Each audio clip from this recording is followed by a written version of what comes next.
I'll call this Bang Bang. Seriously? I will fuck you up. I will beat your ass. I will fuck you up. Pull up, bitch. I will fuck you up.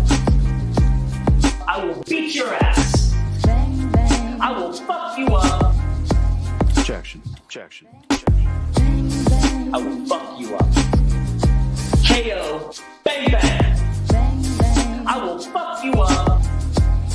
You're a bitch, bro. I will fuck you up.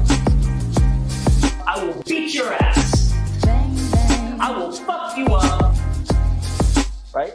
Yeah. The bang bang, the bang bang, pull up. The bang bang, the bang bang, pull up. Right? Yeah. The bang bang, the bang bang, pull up. The bang bang, the bang bang.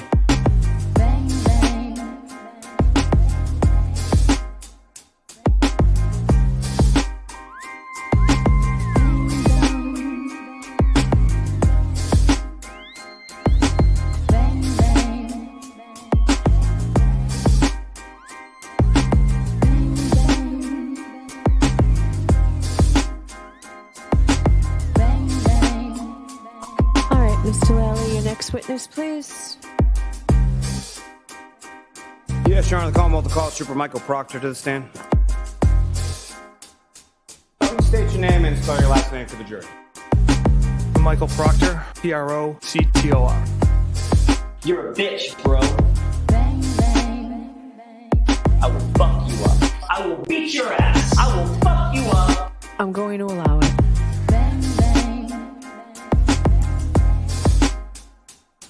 I will fuck you up. I will beat your ass. I will fuck you up. I'm going to allow it. Welcome to the Weekend Live Show. 508 is where I'm from. We run down the biggest stories of the week with you every Saturday night. Let us know in the comments right now where you reppin'.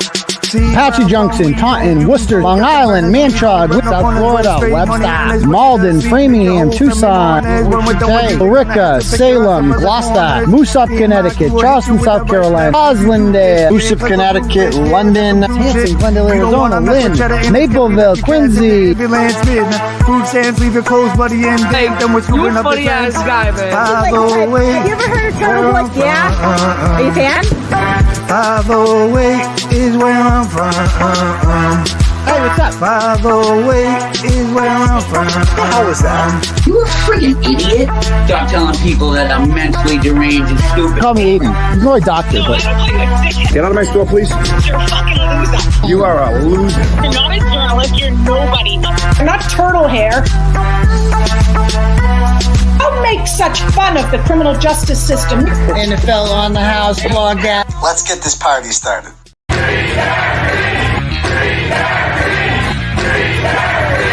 And I will not be intimidated. I will not be silenced. And we will continue on our journey for justice for John O'Keefe and for Karen Reed. Tick, tick, boom. Boys, go baby, we bringing out toys. Boys, chopper be singing, should be on the voice. Bang, bang, we gon' ride out. Gang, gang, we don't die out. Want it like this, ain't no timeouts. Tell me who really gon' find out.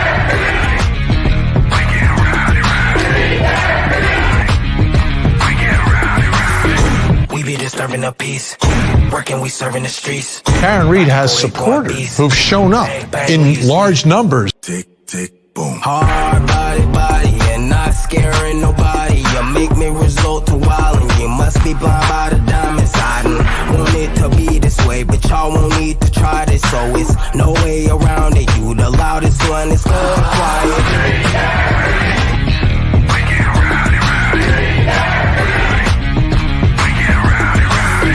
We be disturbing the peace. Working, we serving the streets. About to go ahead, going beast. Bang, bang, leave you sleep. This is the first time I think I've ever seen this. An outpouring of support for someone accused of murdering a Boston police officer. Unbelievable situation. Never seen anything like it. Tick, tick, boom. You can't stop me, so who gon' stop me? You can't stop me, so who gon' stop me? stop me, so who gon' stop me? You can't stop me, so who gon' stop me? We be disturbing the peace. Working, we serving the streets.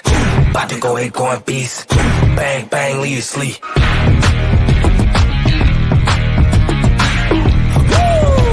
It's go, go, go, go, go, go, go time.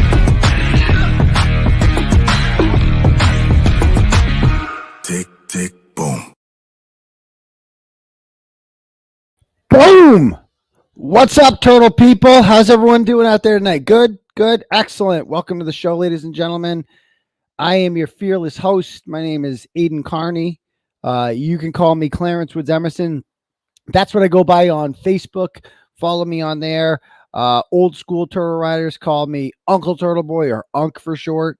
If I'm being perfectly honest, I prefer doctor. I feel like I've earned that, and every doctor deserves to be called doctor. So you can call me Dr. Turtleboy if you'd like. Also acceptable is Daddy. Some people have called me that in the past. I will allow it. I will not require it, but I will allow it. It's completely up to you. I really don't care what you call me. Just be here every Tuesday and Saturday night at 9 p.m. and make sure you smash that subscribe button. Help us get to 500,000. We just passed 100,000 not too long ago. Subs, might as well do 500,000. You know what I mean? Let's get the next one. So, yeah, hook it up, follow, subscribe, give us a like, thumbs up, comment afterwards. Let us know what you all helps the algos. Also, shout out to all the Rumble Rats we have over there right now. I haven't forgot about you. 192 people over there and counting. Nice to see. Great to see you guys there, and all the people watching on Twitter and everywhere. So awesome. Good shit, guys. Also, if you guys like the program and you want to donate to it, you can't do the turtle chat. You can't do the super chat here because I had the wrong opinion about the vaccine mandate a couple years ago. So you can't give money to me on YouTube directly. However, we built our own platform where they don't take 30-40%. It's called Turtle Chat. It's linked to the top of the live chat right now. You click on that. You could donate whatever amount of money you want. And when you do that, I will get a notification with the message you send, and I will read that message out loud to the class. So yeah, you can do it that way. It's so it's not really a donation because you're paying for something, right? If you were just giving me money and I didn't read your message, then then that would be a donation. But you're purchasing something, so that's good. We're doing commerce here. So Heather McKenzie's our first one up. She sends $10. She says nothing special today, just showing my support. Well, thank you very much, Heather. I appreciate that. All the support. Shout out to all the people I just met at the I'm in Southie right now. All the people I just met over at the Lincoln. Lovely people down there. It's banging right now down there. It's a good time. Alabama's playing Georgia. Doesn't look like much of a game right now. Last I saw it was 28-0. Tied. So I guess the dogs aren't the dogs this year. We'll see. Notre Dame won again today. Big second top 25 win this year, man. Second top 25 win. So that's good too. Also, you can cash at me at $sign Uncle Turtleboy, and I will read those donos out when I get them as well. For instance, we got one here from already. Darlene has sent $5 and says has no comment, but thank you, Darlene. LG's Krusty Panties sends $5 and says free Turtleboy's devices. Yes, definitely free my devices and need those back. Absolutely. Carrie Ann Callahan sends $20 and has no comment. Thank you very much, Carrie Ann Callahan. Again, if anyone else wants to donate, the link to the top for Turtle Chat is right there, or you can cash at me at $sign Uncle Turtleboy. I'll refresh this one more time. We got Lisa Desmond, my favorite librarian, sends $15 and says from your favorite librarian. Yeah, the Dedham, she held it down with that Christmas tree a couple of years ago when we wrote all about that. So go check out that story. And when the Dedham town Dedham Library tried to destroy Christmas, and one brave librarian stood up for it. It was great to see. Great to see. So, yeah, I have court again, guys, on Tuesday, but we'll get into that in a little bit. So, how I want to start off, and again, if anyone else wants to donate, click at the link at the top for Turtle Chat or cash at me at $9 Uncle Turtleboy. How I want to start off the show tonight is I want to have on my buddy Matt Phelps, or Matt M.W. Phelps, or M. William Phelps. I'm not even sure what to call him sometimes. He is I'm an award-winning journalist. He's an award-winning podcaster. He does a lot of true crime stuff, and he's taken an interest in the Karen Reed case particularly. And many months ago, he began to really delve into this. He knew the basics, I think, beforehand, but now he's really jumped into it and taken it all in and just consuming it from everywhere.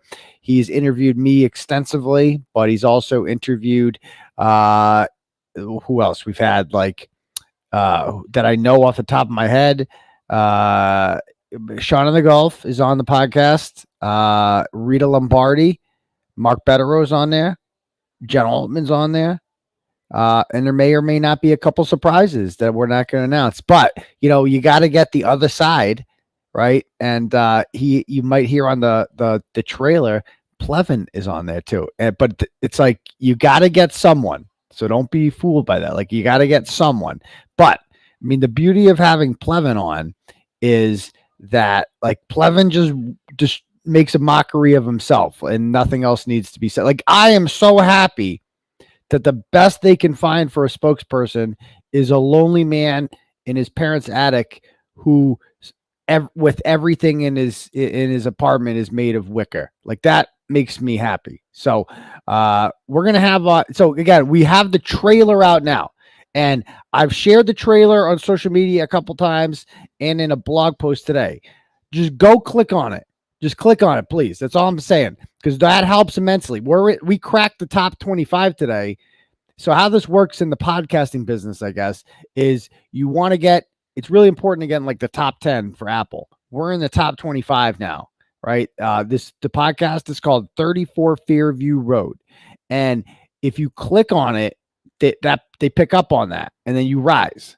And so I don't know how many we've gotten so far, but we want to get in the top 10. So if just go listen to it. I'm not going to play it on here because I want you to go and I want you to listen to it.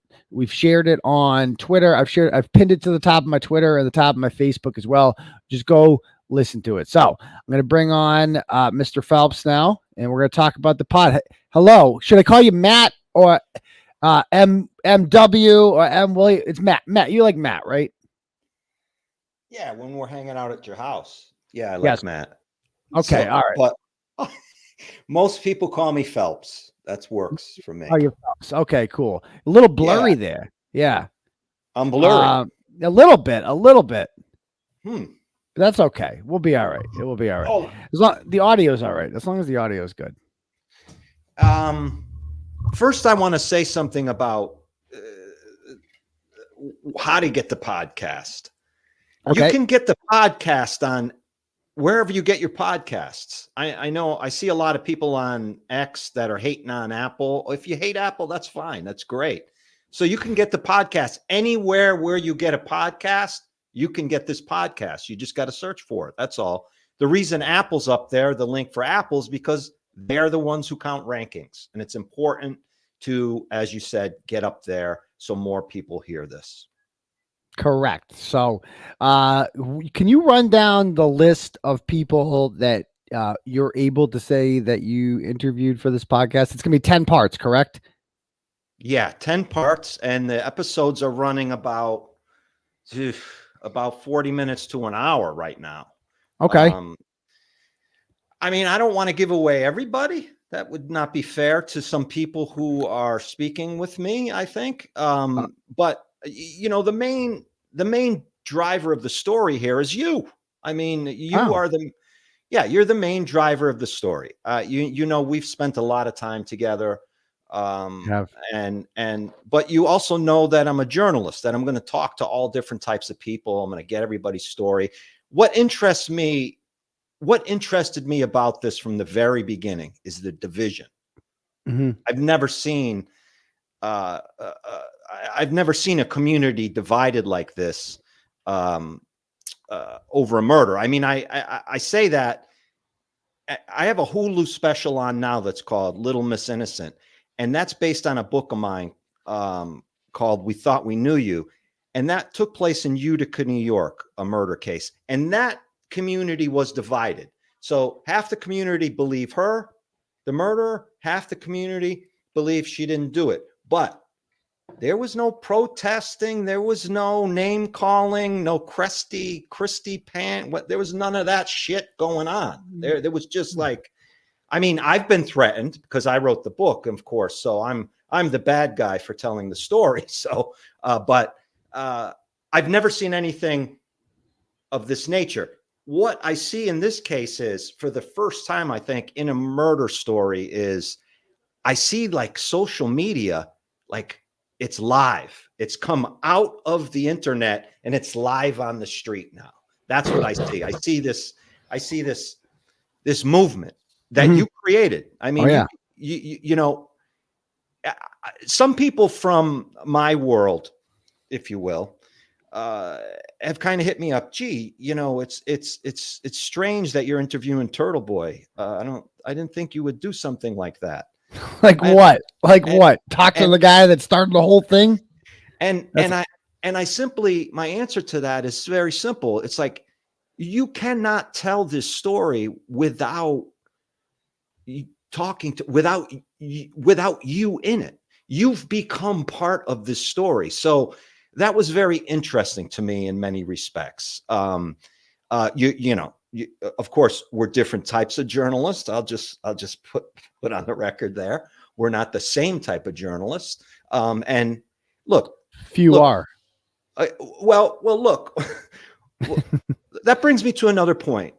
I am really, it's really amazing to me and really upsetting to me and very strange to me that people are personally attacked and just ripped to shreds online for their opinions about a case, be it for Karen Read or against Karen Read. And I find this very compelling. I mean,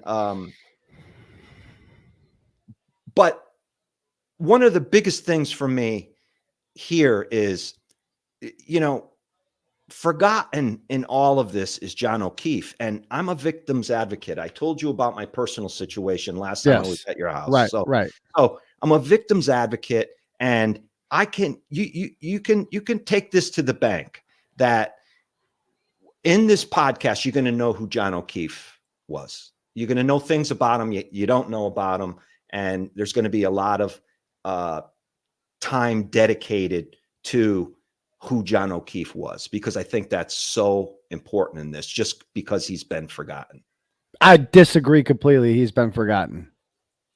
Well, in the coverage, he hasn't been forgotten by us. He's the first. I don't everything. No, see, you took it personally, and I'm just saying, like, because that's a criticism that we get, that John has been forgotten. John has not been forgotten. We remember John every day. When I say this, I mean in the coverage of it, the media coverage of this, John has been all but forgotten.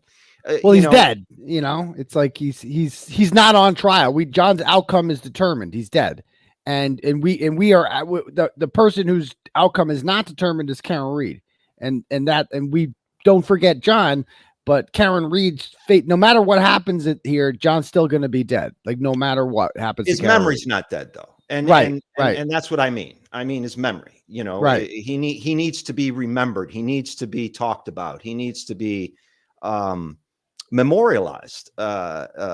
So but it happens in every murder case. This is not unique to this case. It's just something that I always advocate for whenever I do a book, whenever I do a documentary, whenever I do a podcast. I spend time talking about the victim. So in order to do that here, I have to talk to people who knew John. So the problem with that is the people who, I mean, quote unquote, knew John. There's a lot of people who knew John, but they act like the only people I ever hear from on 2020 who quote unquote knew John are the people who think Karen Read's guilty. There is plenty of people who, quote unquote, knew John, who support Karen Reed. And I'm not sure if you got a chance to talk to any of them. I've spoken to one. Yes. Okay. I've spoken to one. So, and what I want to say about that is that I've also spoken to people who were just afraid to come forward because of the attacks that they will get. They're afraid to come out and speak because of the attacks they'll get. There's also people who have signed deals for, Netflix and other things who can't speak. Well, they lied to you. I know the one person completely lied. There's no deal. Since the time we spoke, I've spoken to several more who actually have deals in place with and they just can't. They're not obligated to speak. We'll see. We'll see. Some of those people, if I ever see any of those people on Netflix special, I'll admit I'm wrong. But I'm telling you right now, none of those people ain't never going to be on Netflix, because a documentary. I mean, they could try a documentary from the perspective of the McAlberts is literally burning fucking money. Like, that's the kind of project you do if you don't want to make money. Like, I don't mean that. I'm not talking about that. I'm talking more closer to. On our side, on my side. No, I'm talking about the O'Keefe family themselves, and that's right. Right. I'm also talking about someone very close to Karen, someone very, they're very close that you hooked me up with, who just can't speak because of obligations to documentary people. Did you get a chance to talk to Natalie? What did you say? She wants nothing to do with this. Wow. And she's a talker. I mean, that's interesting because Natalie loves to talk. So that's interesting. I mean, she's the reason kind of that I got, I mean, not the reason, but like, she, as you know, for the first month or so, she was heavily involved in helping me out writing these stories and getting to the bottom of this. But interesting, she doesn't want to be involved now. But can you give us any insight on who you've spoken to that that no one else has? Is there anyone out there? Yeah. Well, you've spoken to them, but are we allowed to say that? Are we allowed to say who or what, like what these people, who these people are, or is that something you want to say? Let's hold that between me and you close to the vest there. Okay. But it is someone that's never been heard before and hasn't been on in 2020 or anything like that. Absolutely. And okay. Someone who is very important, very, very important. Excellent. We look forward to hearing from whoever that person is, and maybe there's more than one of them. We'll see. And look, and we've talked about this, you and I also want to say something too that is important to me to say, that, and I don't know if this your people, your fans, Turtle Riders, correct. If they're, I think most might be, or some may be aware of this, but I've seen some criticism of you and some really bad, nasty attacks on your marriage and your fathering, and I've spent time with you and your kids, and that none of that's true. None of that is true. So that's the type of shit that I stay away from. When people tell me this, they tell me that, I've heard all kinds of different things about you, things you've done. Look, I'm not interested in stuff that hasn't been proven. People haven't been charged for, people haven't been put in jail for, because it's all just bullshit talk to me, So I'm interested in the truth. Right. I'm interested in the facts, the truth, and I guess too, I'll say that an isolated clip and 144 characters is not a good fact. You know what I mean? With a case like this, and as you know, I mean, I've done hundreds of murder cases over the years. I've written books about 50 of them, and this case here, it's so important to look at the totality of this case, not sections of it, not chosen pieces of the whole, if you will. It's important to look at this case as a totality, especially when we get into the investigation part of it. Yeah, I'm not going to answer that question. You don't want to. I mean, that's what people ultimately want to know. It's well, you know, and here's the thing. I mean, I'm not gonna. That's not part of what I do. I mean, I'm in this. I'm a central guy. I'm coming out in this, and I'm presenting the facts. You know. Okay, so devil's advocate here, because I get that, and we've talked about this amongst ourselves. You know that. You know how I feel about certain aspects of this case and how I feel about other aspects of this case. Right. And I could tell you this: murder is not complicated. No, when you investigate, in this case. Well, when you look at any murder, it's not complicated. And usually the most simplest explanation is the explanation. There are anomalies, of course, but usually the simplest explanation is the explanation.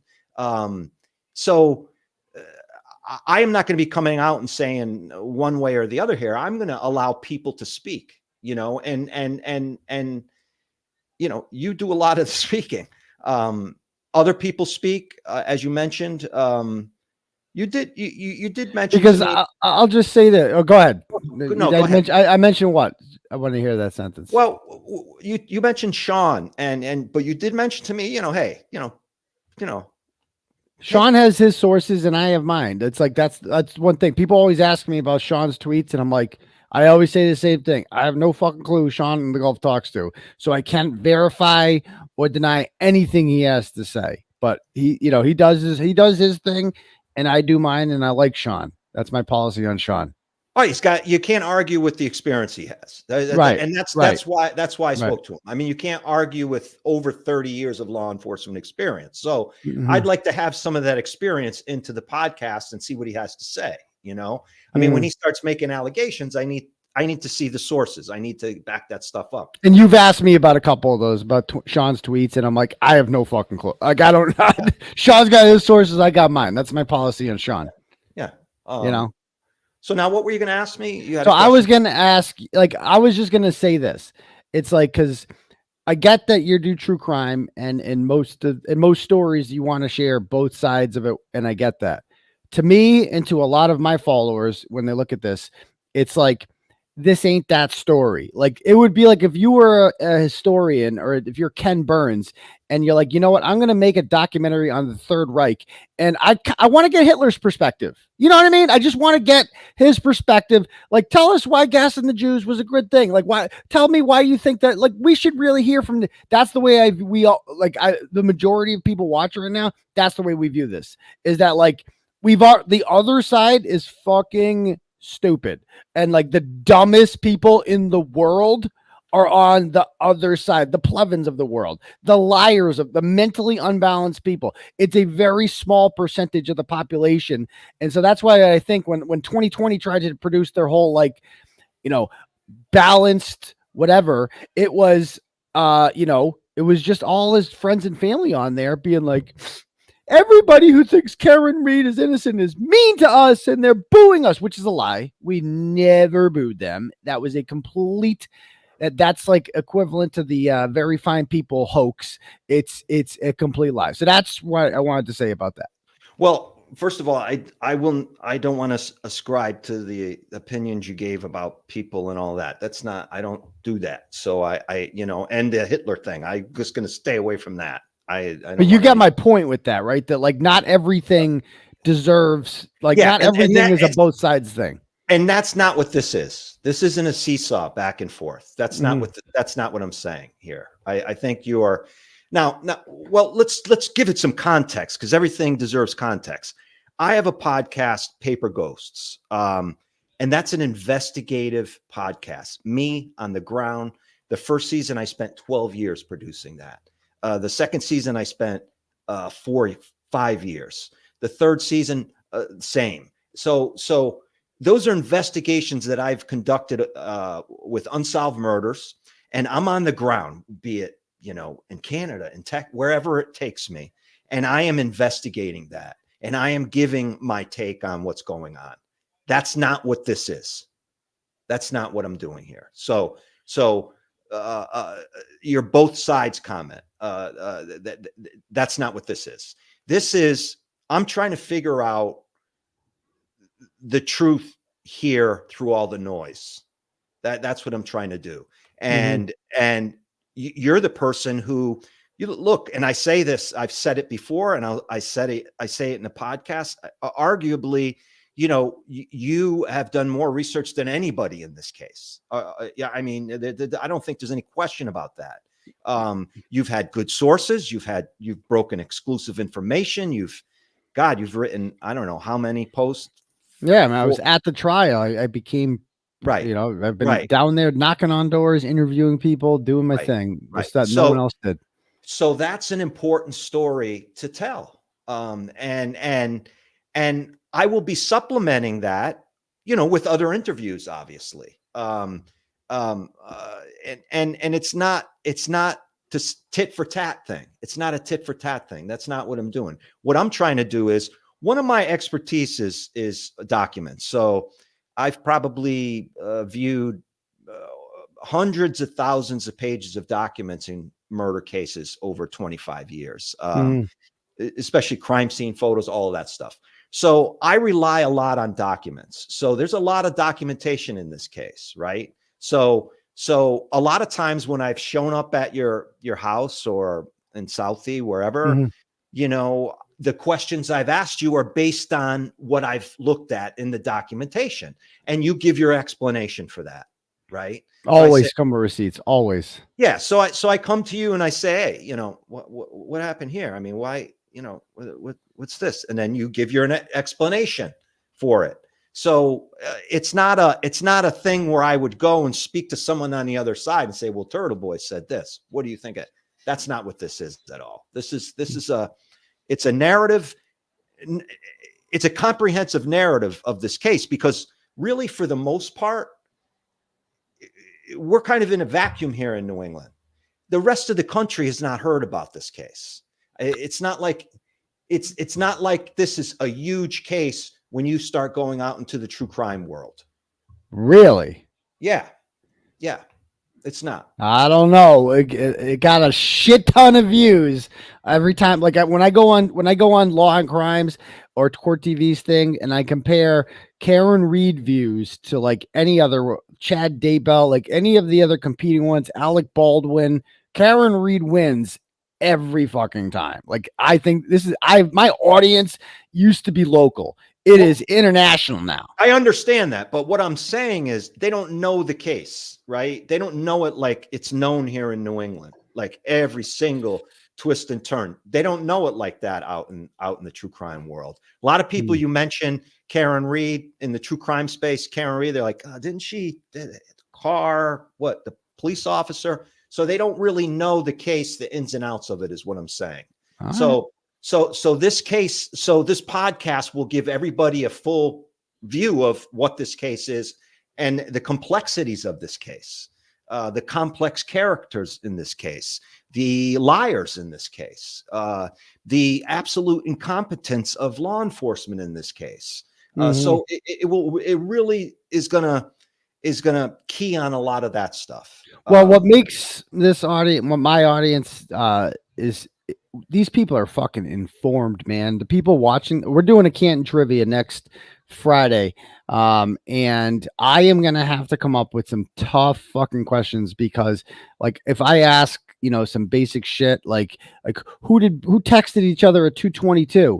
Like, let me ask the chat right now. Which two people texted each other, or which two people called each other at 2:22 in the morning for 22 seconds? Go ahead, chat. Tell me which two people did that. Watch how many people are going to get this answer right. It's going to be fucking hundreds of people right now. Ready? 5, 4, 3, 2, 1. Here they start coming in. Here they start fucking coming in. They're all gonna Brian and Brian. Like, that's just one. These people know fucking everything about this case. Like, I've never seen anything like it before. How invested people get in the documents. It's just been wild. And can I say that it's important to it's important to say that information is one thing, but having the experience and the context to look at that information is another thing. So you have to really know what you're looking at, what you're looking for, et cetera, et cetera. You have to know, what evidence actually is, what a fact actually is, and what is not, right? So yeah, I mean, sure, people watched, a lot of people streamed this trial when it was live. I mean, it was, big news around here. So people know what people said. I don't argue with that. Yeah. Well, anyway, I got a show coming up about rubber duckies I got to get into now, because if you didn't see the latest thing, Detective Bukkake is going around trying to charge more people with witness intimidation, including one woman who did the crime of leaving a rubber ducky with the letters FKR on it outside of D&E Pizza. Did you happen to see that? Yeah. I Yes. did see that. Yeah. So I gotta get to business. So I appreciate you coming on, and we're all looking forward to hearing this podcast. And anything else you'd like to say? Yeah. Well, thanks for having me on, Aidan. Of course. It's always a pleasure to speak to you. Yeah, I saw one comment there. Be nice to our guest. Oh, that's the glare. That's Will. Will's a great guy. Will's a big content creator who's been awesome, and he's another guy I met through this. He lives in Tennessee. He's a true crime guy. I guess it would be his genre before this, kind of true crime with a dash of drama. And he has been he's like me, fully invested in Karen Reed's innocence. I've met him twice. He was just here this weekend, so he's a good guy. I just wish, but the last thing I'll say is I just wish, but it won't happen here in this case, but that people would just be allowed to speak their opinions without being attacked, and especially personal attacks, that to me is where you lose credibility with me, not you. But people out there lose credibility when they start making it personal, because it should be. Or sent to jail. Or sent to jail. Like, that's a bigger problem. Is a tag. It's like, or arrested for saying their opinions, which is happening to a lot of people. And but I totally feel you on that, man. I totally feel you on that. I mean, strange hearing this from me, but a guy who is not known to pull any punches. But yeah, it would be nicer if people just tone down a little bit. But I would say, in my opinion, most of the problems come from the other side. Some of the nastiness that comes from the other side. Whereas our side, if you go down to any, you talk to Rita, you go down to any of these things, it's just fucking positivity up the ass outside of these courthouses, man. Nothing but love. Now, online, it's a different world, but in person at these events, it is so positive. And I try to follow people from all the sides, just to step back and look at what they're saying, because I want to keep my hand on the pulse of what's being said, because this division is really an important part of the story. I think it's an important aspect of this story, the division in the community. We see it at the Canton Town Board Select Board meetings. It's totally. I've never, ever seen any fucking thing like it in my career. And I've been doing this a long time. Well, so, and more to come. So we'll see what happens. But anyway, right, thanks for coming on, Matt. Peace out. Peace, T-Bum Grease. Yeah, it should be good, guys. I'm looking forward to the podcast. It comes out. The first part is October 17th. And we'll see what happens. I read the comments in the chat. I saw it all. I think it's going to be good. I do. I really do. I think, like you said, I'm the main character of the podcast, right? Like, I'm the guy he interviewed more than anyone. So if I'm the main character in it and he interviewed me like a bunch of times, it's going to be good. It's going to be good. Like, he has to talk. Like I said, I'm happy that all he could talk to from the other side was Plevin. Like, that's it. And the O'Keefes didn't want to talk. Oh, they all told him, like I think it was Krusty and a fake victim or something told them that they had they couldn't do it because they have Netflix deals. There's no Netflix deal with any of these people. And quite frankly, the Netflix deal, I know shit, man. I know shit. So as you guys know, and I'll tell you this right now, there was a big announcement months ago that Netflix announced that they had signed an agreement with a production company called Sandpaper, a British company that were going to produce a documentary and they were going to do a 3-part series on it, right? Not so fast. So that Sandpaper was working with Gretchen Voss. Huge mistake. So they're from England, and so they just Google it, and they're they see the Boston Magazine article, so they want to do it through Gretchen. Gretchen is 1,000% in the tank for the McAlberts. She's one of them. So that's not gonna sell. Ultimately, if you do a pro read the room, and that's what I say. It's just look at the number of views that a pro Karen Reed channel gets, which are the majority, right? Just look at the views that I get. Look at the views that, and you name them, Young Jerks, The Glarer, Sean in the Gulf, Melanie Little, go down the line. We all get views, thousands of live viewers every single episode. If you take a pro Karen Reed position, if you take the Karen Reed is guilty and the other side and everybody who supports her is in a cult position, not only are you lying and you're being dishonest, right? But you ain't getting views either. Plevin has fucking 50 people watching his show. And it's not because he's some truth teller.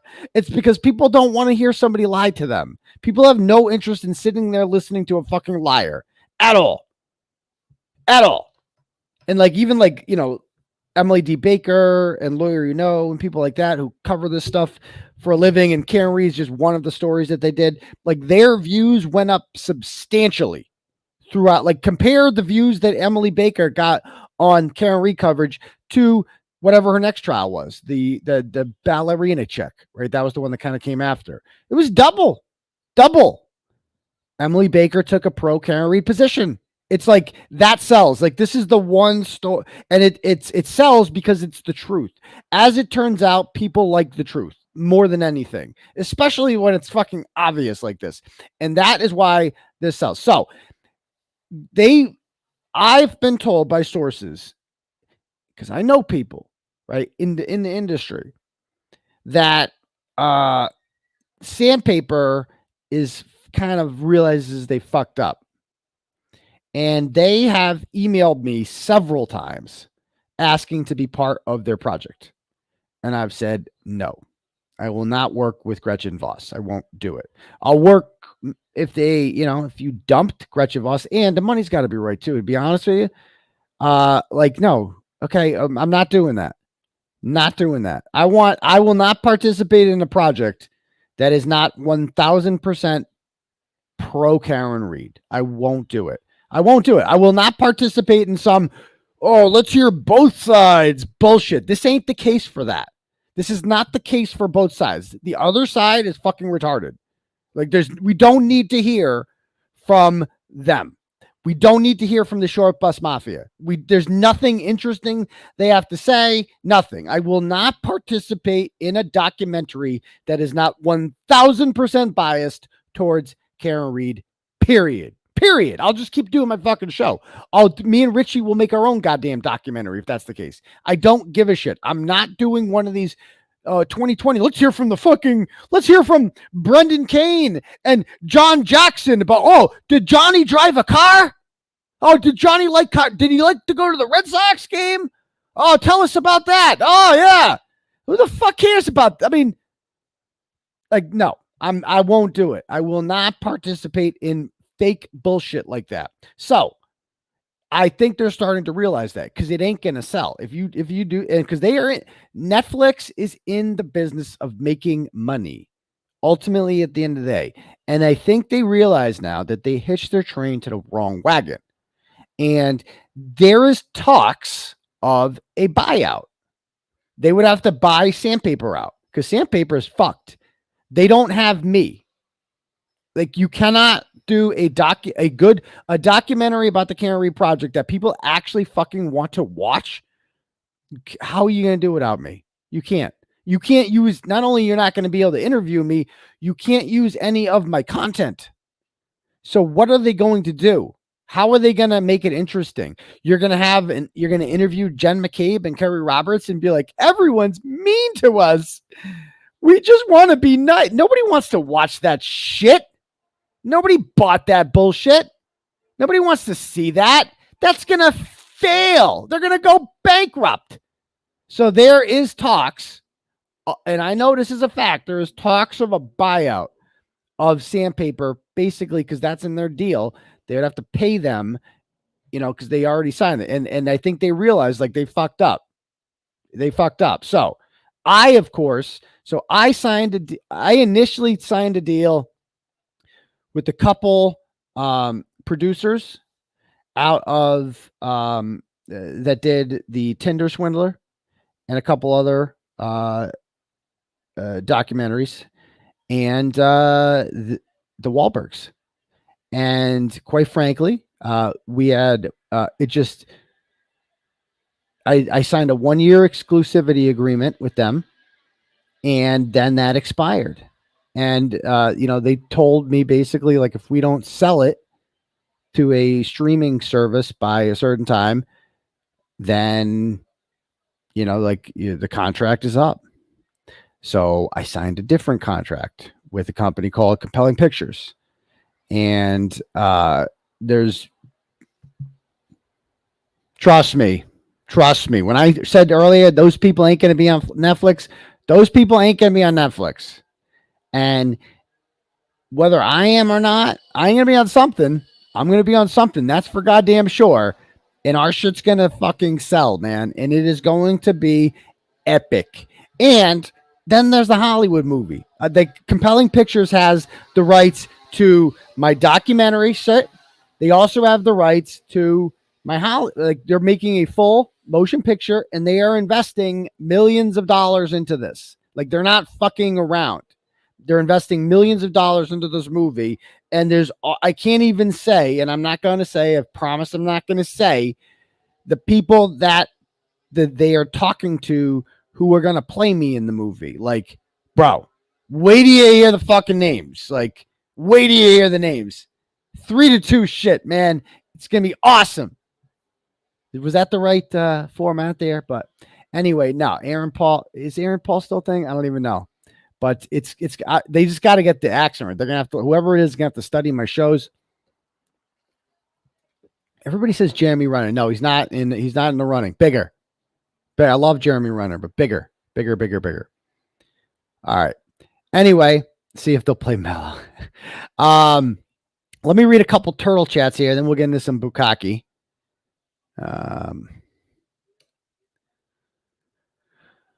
Okay. First up, Sally Sheets sends $5. Goes, in your opinion, what time do you think the McAlberts took John out to the front of the house?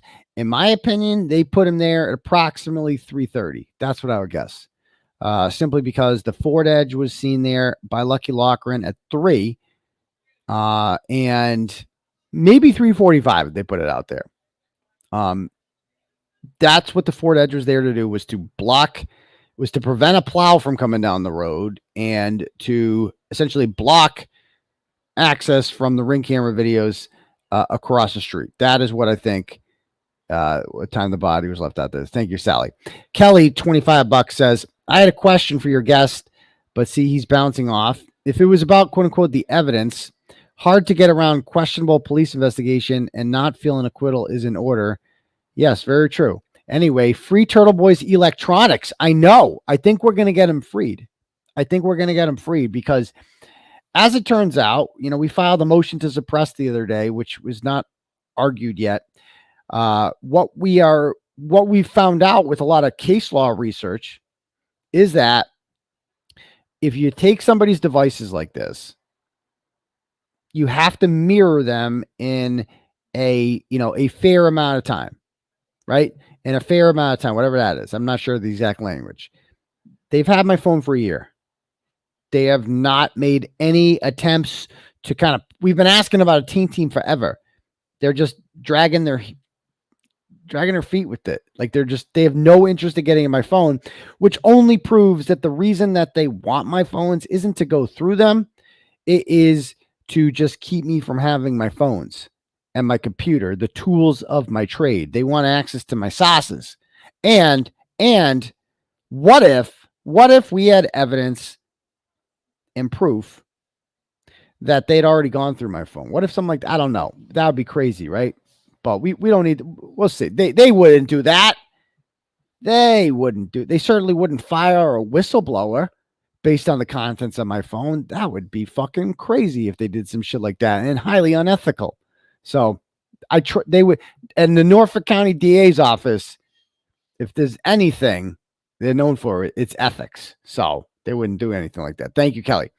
Alex sends $5, goes, what is this guy talking about? Almost the entire Vancouver, Canada knows about this case. All the law firms know about this case too. I mean, I don't know. I don't live in other parts of the country.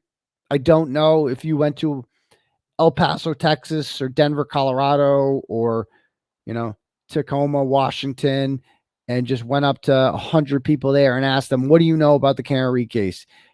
What percentage of people would know about it? But I will say that it seems to be a national, almost international trial. And the thing about this case more than anything is the people who really dig into it, like you find people out there, you guys know freaking everything. You guys know almost as much as me, and I know literally everything. Like I am. But you know what my buddy Richie Microdots said the other night at the Last Supper, Journalism, Jesus, and His 12 Apostles at the Capitol Grill in Dedham. He told me, and he made a great point, the only person who knows this story better than Aidan is Josh Levy. And it's so true. And that's why I love Richie. He's so smart. Is Josh Levy. Because Josh Levy has access to shit that I don't have. Right? Like he has delved into this case more than anyone, and he knows shit that I don't have, and he won't talk to me. He won't return my emails. I'm like Paul O'Keefe over here. He won't get back to me. But yeah, Richie is the fucking man, dude. I love Richie from Microdots. He's so talented. So thank you very much, Alex. Alex also sends 10 and goes, Kearney retrial is popular in Vancouver, Canada. Awesome. Everyone knows about this messed up case. Very true. Hallie sends $10 and says, call me Dewey. I believe in your integrity and your constitutional right to say what you say. I'm from Arkansas and I am well-versed on this case. Free Karen Reed. And I know I love my Razorback. You guys lost a close one today, I believe, to a ranked team. Oh, Texas A&M, right? But go Hogs. Thank you very much. Hallie, thank you. Scarlett sends $5, goes, sorry, this is off topic, but do we know the people who were that Proctor was texting? Are his high school buddies cops too? No, one was on the witness list for the defense. Some guy in Tennessee. I forget his name. But yeah, he was definitely on one of those offensive text chats. Nancy sends $10, goes, don't read out loud. Okay. Guys, if you thank you guys for the dono. If you send me something that says don't read out loud, it defeats the purpose of the turtle chat. I don't know why you do that. I don't know why. And the odds of me going back to read it afterwards are small. So I thank you for the dono. I don't want you to waste your money. So in the future, just send, if you want to have a message, just because it's a long thing, and the first thing it says is don't read out loud. So I'm not going to read it in silence. So I'm just going to move on to the next one. So thank you very much, Nancy. Sally sends $5, says, in your opinion, I know we already read that one. Sidebar and Grill sends $5 and goes, Bukkake's new nickname is Rubber Duck Chuck. I like that one. Whenever we see that guy now, we just need to quack at him. Like straight out of Mighty Ducks, when they all quack at the teacher, we just quack at that motherfucker now. Quack, quack, quack, quack. Bukkake. Thank you very much. KJ sends $5, says, who is this Nick Lanza Fool, you spoke of the other day. Much love to you. I don't know. He's just some Twitter troll. I don't know. I guess he lives near me too. And I went on it. You got to see the Facebook video I shared of him that I found on, I shared it on Turtle Club, which you guys should join. Turtle Club people last night know I dropped some bombs in Turtle Club last night, and I ain't telling you people none of them. You got to join Turtle Club to see him. Like I gave you guys some hints and clues about shit that nobody else knows. So make sure you watch Turtle Club to check that out. And by the way, I would highly recommend after this, check out the Glare after this. I think the Glare is going to have an after party show with some new shit that's never been revealed before. Let's just say that about a certain about the contents of certain alleged fake witnesses' cell phone data extraction. There might be something. I don't know. We'll see. We'll see. Okay. Next up is from Megan, sends $5 and goes, did you end up watching The Truth Revealed? He's doing Brian Albert right now. Really interesting. I think he's lying about the reason for being in New York. Now, I haven't watched it, Megan, but maybe I will. Thank you very much. Do we have any other turtle chats here?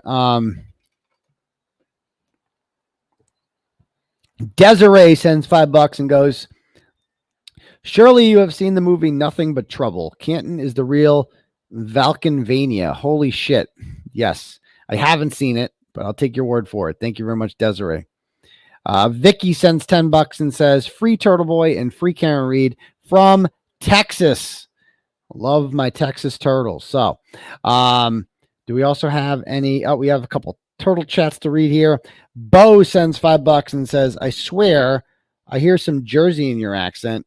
True? No, not really. I mean, my mom's from Jersey, but I wouldn't say she had a strong accent or anything like that growing up. I mean, the Jersey accent is not that different from Boston. I mean, it's obviously they say cool. And so, I mean, it's like we say Carl. It's like, but it's definitely a strong accent. I don't think I have one, but I'll allow it. I'll allow it. Thank you.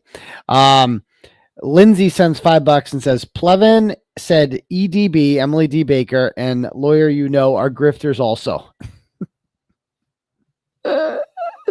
Oh my God. He's just, I can't tell if he's like a real person sometimes. If he's like, he can't be this. I think my take on Plevin is, I think he's just an extremely stubborn asshole. Like I don't think he believes anything he says, but the harder you push back on him, the harder he pushes back on you. You know what I mean? Like, so if you point out, like, Plevin and I were fine until I told him that he was a fence sitter. And then Karen Reed was guilty the next day in his mind. Like, it happened just like that. Like, that's all it took. I said, remember, Plevin used to say nice things about me. I told him to get off the fence one day in like July of last year or August. And then Karen Reed's guilty the next day. It's how that works.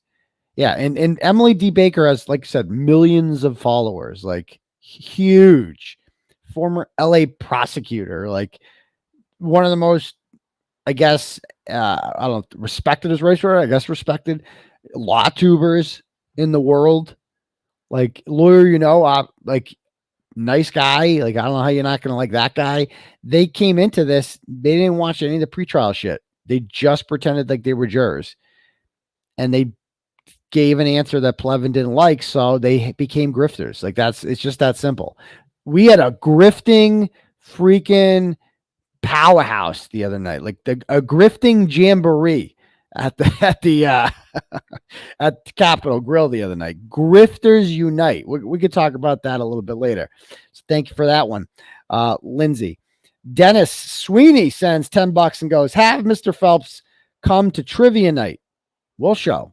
Oh yes, trivia night.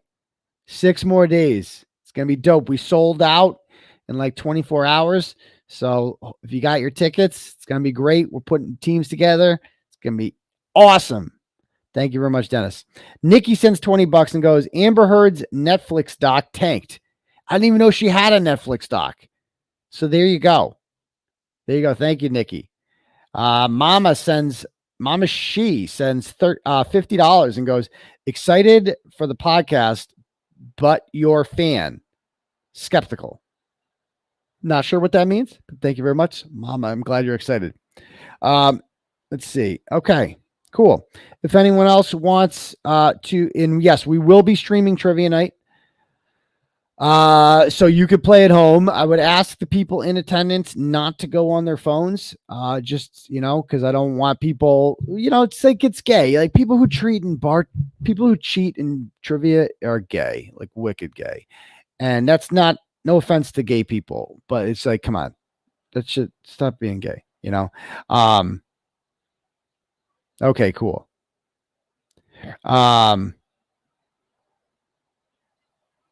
Yep. Okay, cool. Yeah. And I guess Young Jerks has posted an interesting, let me see. Has the Young Jerks posted this? Young Jerks. Let me see.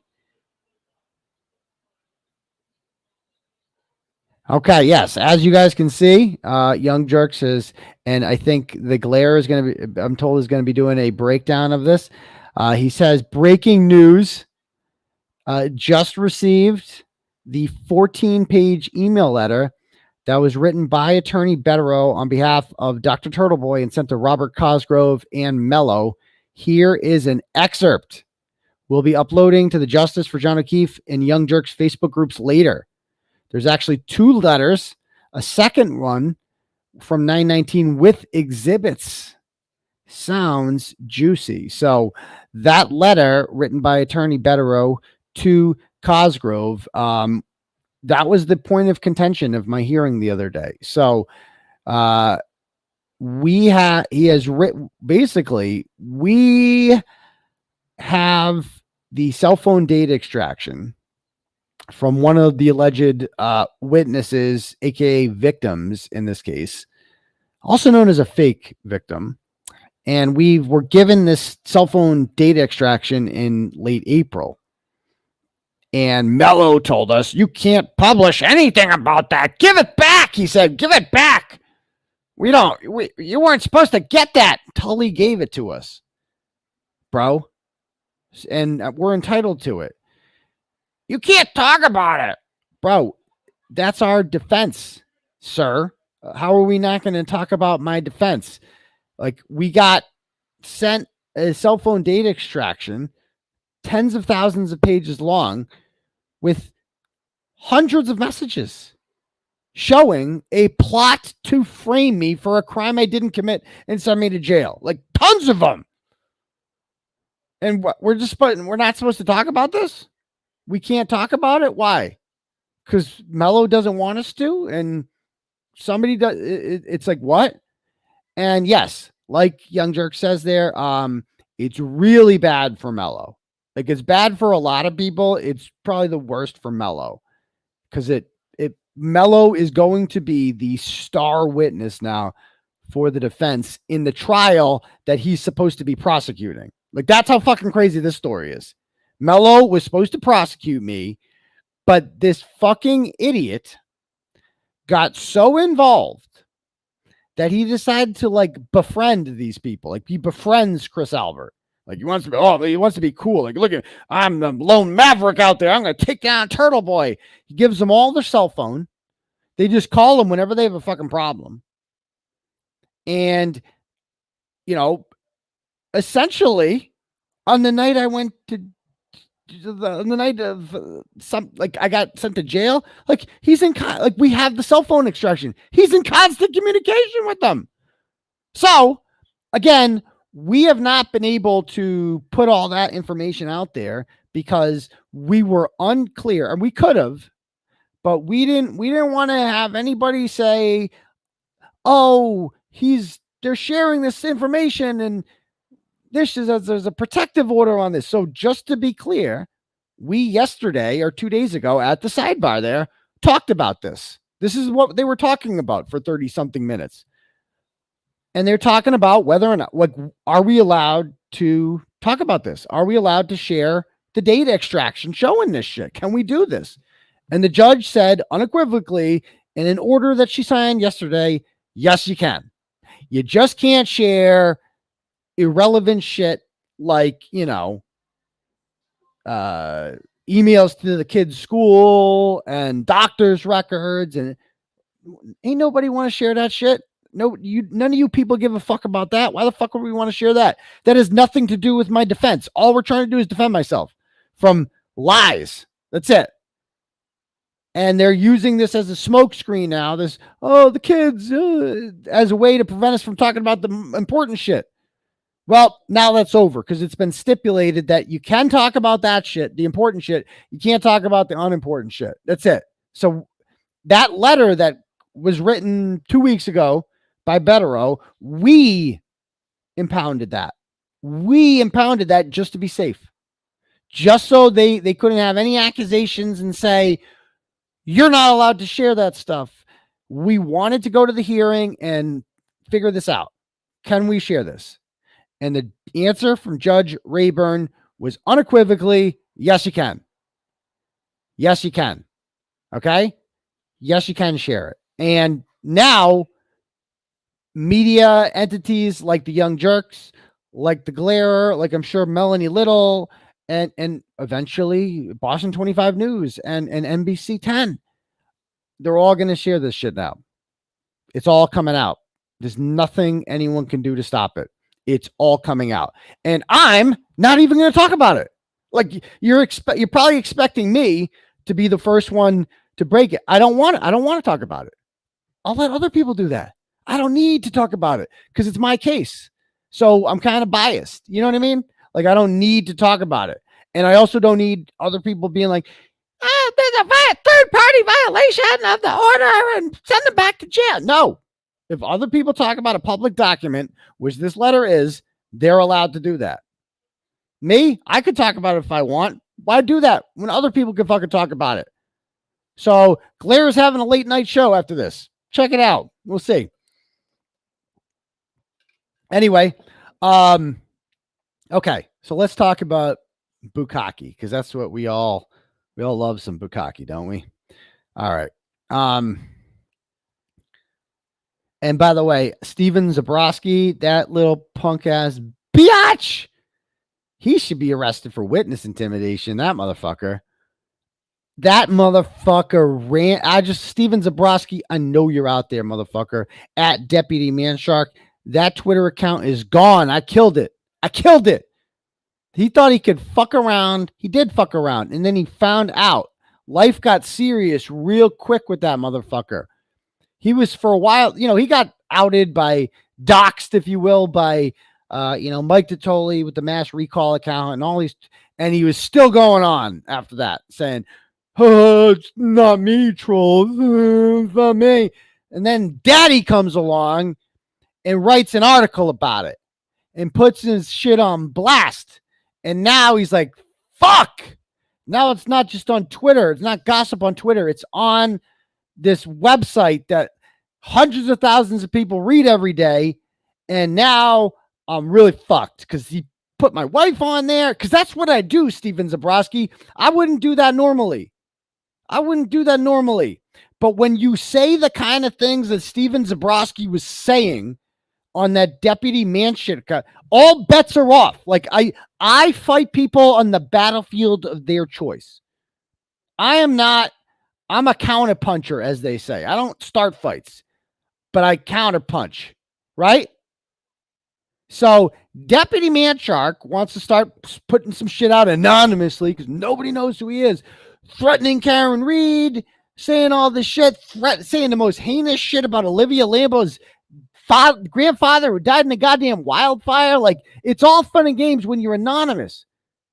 But when you work for a major corporation and Daddy comes along and puts a goddamn link to their Facebook reviews on there, and then your employer shuts down their fucking Facebook page 5 minutes later because of your bullshit, that shit's not cute anymore. Is it, Steven Zabroski? Is it? I bet you wish you could take it back, motherfucker, but you can't.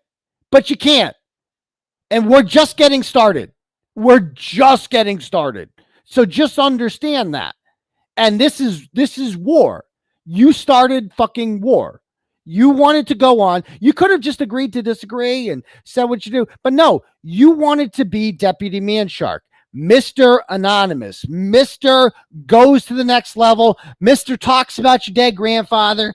Mr. do this and you know what I mean? Mr. Karen Reed's going to get raped and blah, blah, blah, blah, blah. Yeah, that shit was real cute when you were anonymous, but now you ain't anonymous no more, motherfucker. Now you ain't anonymous. I bet you wish you could take it back, don't you? I bet you wish you didn't poke the turtle. I bet you do. Because that's the thing, Steven. All these other motherfuckers that you fuck around with online, the Krusty panties of the world, whoever, fake victim, go down the Plevin, you name it. You know what those people all have in common? None of them have jobs or respectable lives. So they have very little to lose, right? That's the thing about them. They have all the people that you have befriended online have basically nothing to lose at all. So they can afford to fuck around and find out, because who gives, like, Krusty panties is like, who gives a shit if he shames me? I'm fucking Krusty panties. Like, that's what I'm known for. My crusted panties. And the fact that I give away children like it's going out of style, right? And I look like a Disney villain, like all that shit. She doesn't give a shit. She has nothing to lose. But you, my friend, you have the Muhammad, your bride Muhammad. She probably doesn't think that shit's cute, man. And you live at 30 Revere. Oh, we can't say where he lives in Medford. Oh, we don't want to dox him unless you go to the website and it's on there. And I love it. Like, just understand that. If you go to the depths that somebody like him goes, we will dox the fuck out of you. We will make sure that you are fired, that you're destitute. It won't just be you, Stephen Zabroski, that pays the price for this. It will be everyone you love and everything that you love. And that's it. Period. End of discussion. So fuck around and find out, Stevie. How'd that work out for you? I don't know what that means. I don't know what that address is. Okay, cool. All right, so let's talk about Bukkake. All right, so you guys may have seen this, but the fuck's this? Get out of here, ad. All right,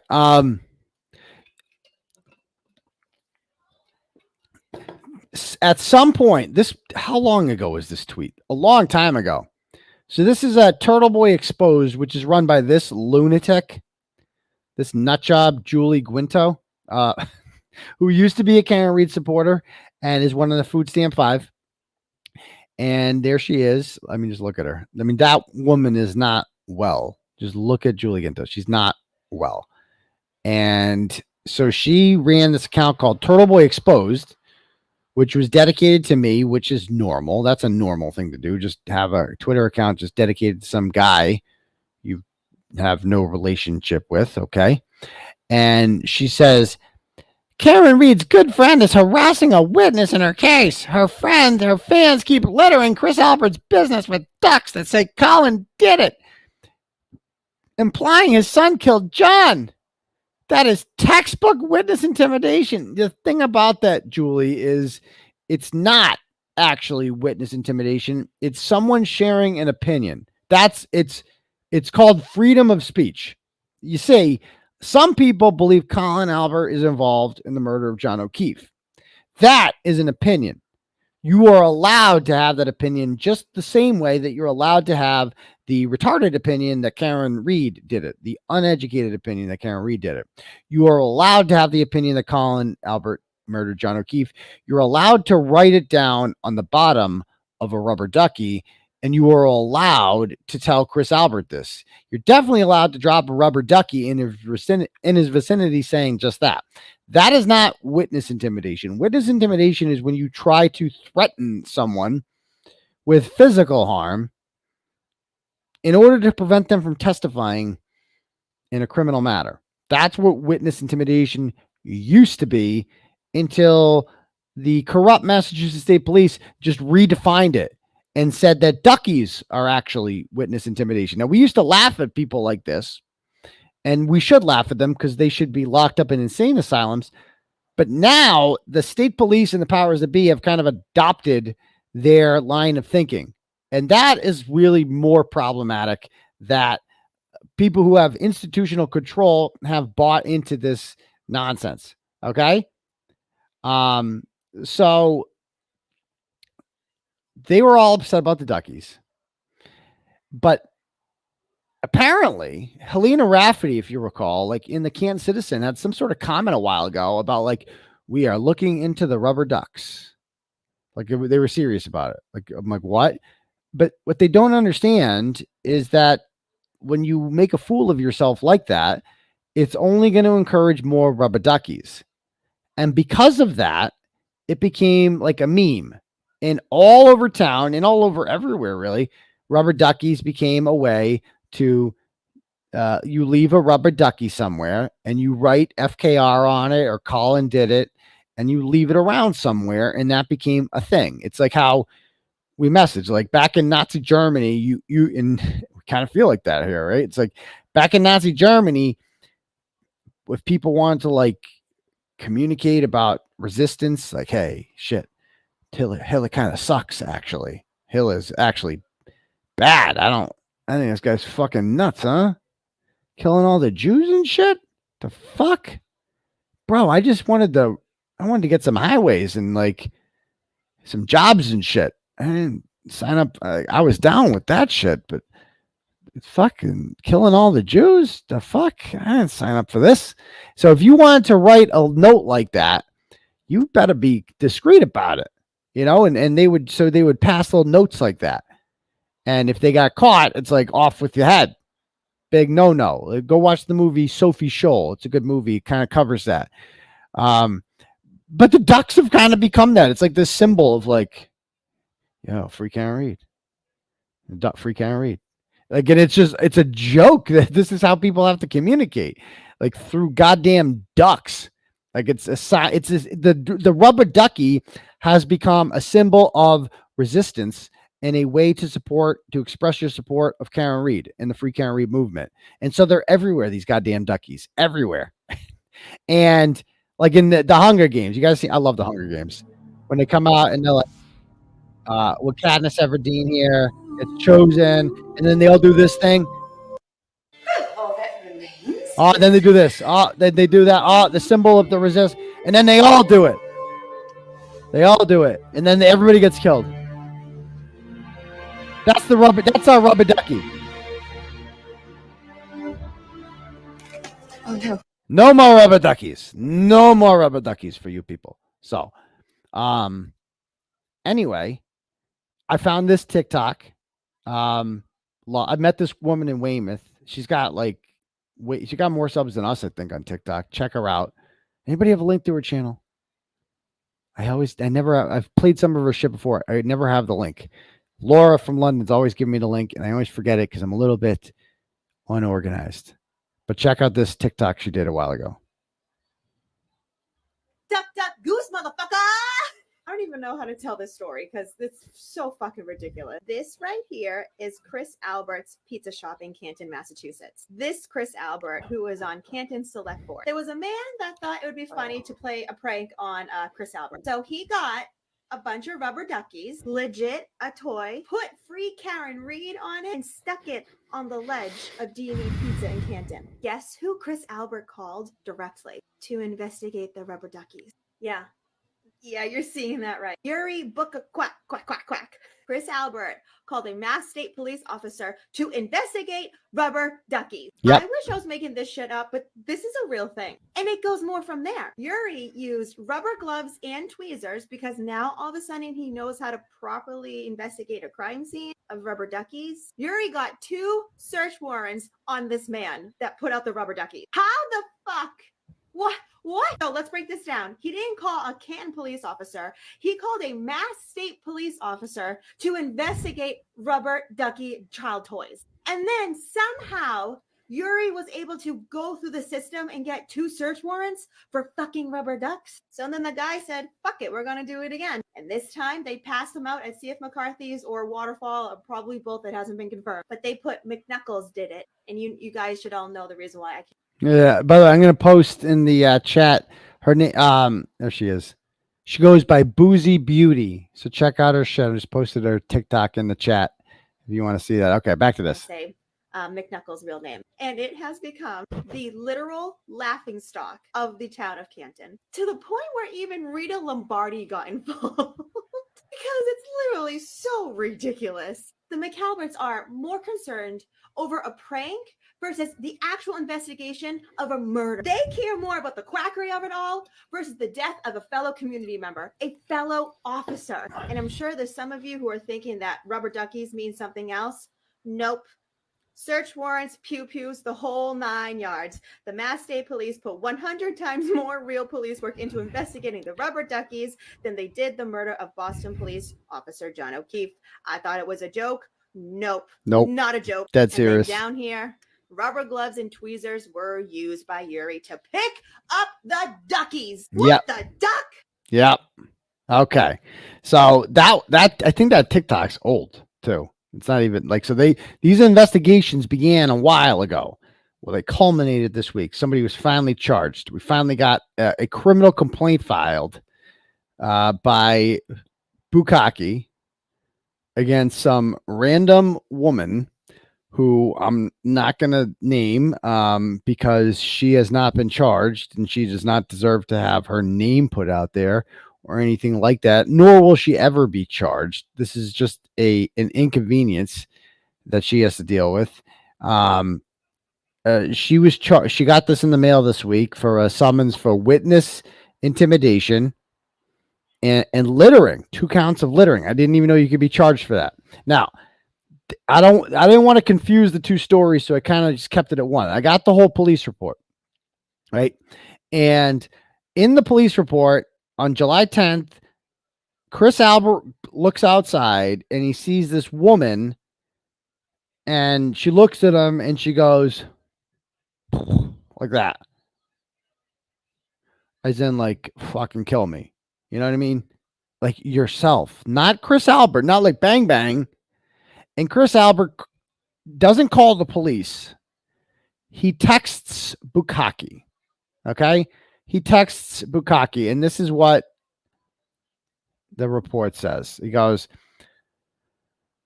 it should be noted that Chris is one of the Commonwealth's witnesses in a murder case and has been the victim of repeated attacks on social media platforms, as well as over the phone and in person at his pizza shop.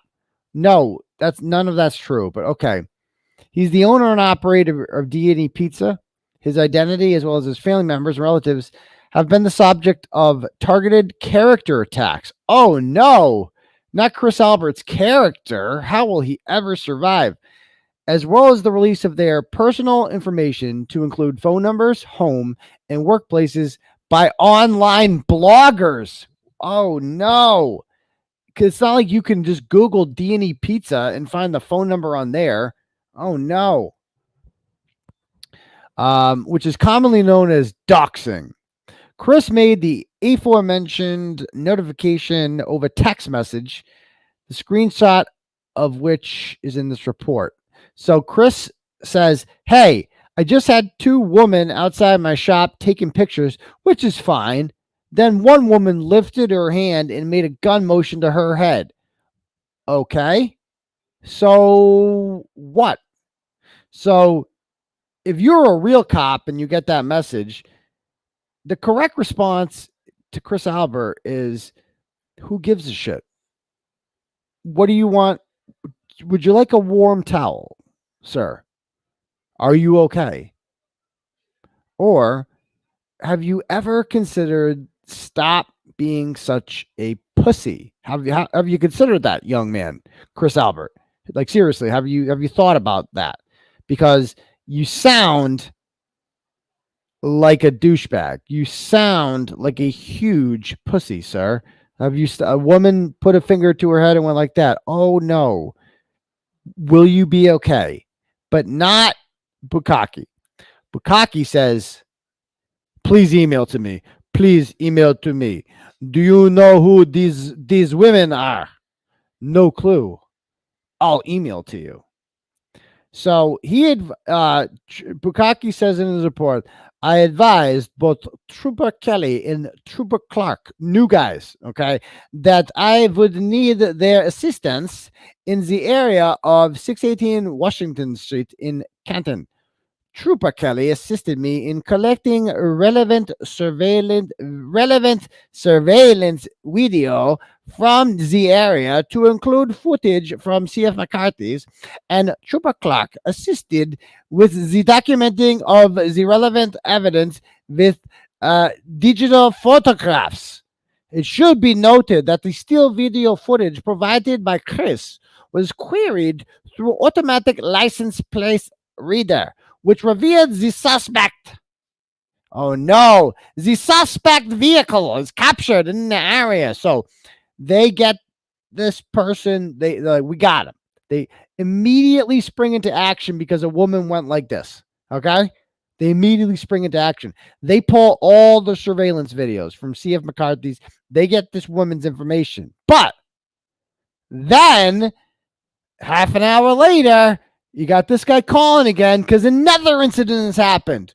What's happened this time around? Well, let's see what the report says.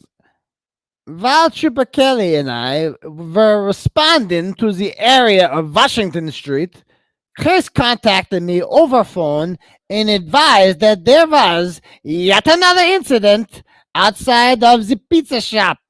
This time, Chris advised that a male and two females were walking away from CF McCarthy's while carrying 2 gold plates and left numerous small rubber duckies on Washington Street. One of the locations where the rubber ducky was left was on the bench in front of D&E Pizza. Chris once again confirmed that the incident was on video, which he provided now and is digitally attached to this report. It should be noted that the rubber duck littering instances have been taking place on Washington Street along with other areas of Canton associated with the murder case witnesses' homes. Some of the rubber ducks have had stickers affixed to the bottom stating, Colin did it.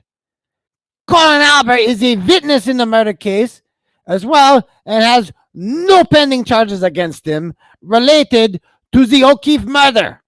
It should also be noted that Colin Albert is Chris Albert's son. So serious shit, man. We got a drive-by ducky situation here. We got a drive-by ducking. A woman goes out to dinner with her parents and apparently leaves 2 rubber duckies. But Chris Albert saw him, man. They thought they could get away with that shit. And the rubber ducky said FKR on him. Oh boy. Oh boy. Upon our arrival at the scene, Trooper Kelly and I canvassed the neighboring businesses for video surveillance to include CF McCarthy's restaurant. While at CF McCarthy's, we were able to identify the 3 individuals who visited the restaurant for lunch, arriving at approximately 11:42, and then approximately 12:40 leaves the restaurant, walking towards D&E Pizza. The younger female out of the 3 individuals, who was later identified, is seen on D&E Pizza video depositing the rubber ducky on the bench out front. See attached video from both locations. Chris had removed the small rubber ducky from the bench out front of his business and brought it into pizza shop waiting our arrival. Once at D&E Pizza, Trooper Clark documented the duck with digital photographs which are attached to this report. The bottom of the duck had the letters FKR written on with black marker. It should also be noted that the letters FKR are commonly used to represent Free Karen Reid movement associated with the John O'Keefe murder trial. The free crime content has been utilized to harass and intimidate the witnesses in the murder case. Additionally, the second ducky, which Chris pointed out, was located on the fence along the sidewalk on the even number side of Washington Street, just a couple business down from Z&E Pizza. The duck was also photographed and collected as evidence. I can't. I can't. How are they not humiliated? Like, how are they not humiliated? Like, how does Bukkake's wife allow this man to fuck her? That's what I want to know. Like, ladies, seriously, imagine your husband came home from work one day and was like, "So, what'd you do, honey?" You know, I really respect, because you got to respect what your man does for work, right? A little bit.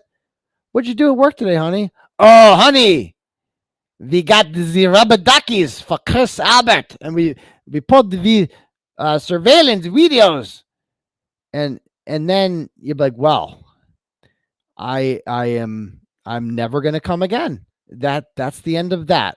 I am just gonna dry up the rest of my life, and I am never letting you penetrate me ever again. I can never be sexually attracted to you ever. That's what you did today? No, ever. Like, how does Bukkake's wife face him? Like, how seriously? Like, if you are married to somebody like that, Shelby, like, how do you not tell your man like that? I want to come at least once before I die, and now I can't because of you. Like, you've ruined everything for me for the rest of my life. So there's that. Anyway, I can't, like, and I want to give a special shout out right now to Paul O'Keefe. Okay, brother, listen up, young man. You see what they did here with the rubber duckies? This rubber ducky gets found there, and they instantly turn it into a crime scene. They pull surveillance video from C.F. McCarthy's and all these other places. They go inside C.F. McCarthy's. They get these people's, they get their receipts, right? They find out where they live. They visit this woman. They go to her parents' house first, and they track her down. They interview all of them, witnesses. They talk to all of them. Within hours, they do all this police work. He has assigned 3 separate troopers to this. Clark, whoever, Gendron, and one other douchebag. Right? All, like, dude, everything fucking stopped for a rubber ducky on Chris Albert's. Not even his lawn, like public property. A rubber ducky there. Everything fucking stopped. And all, like, the police did everything they could to figure this shit out and get to the bottom of it for a rubber ducky. But for John O'Keefe, no. For John O'Keefe, what'd they do?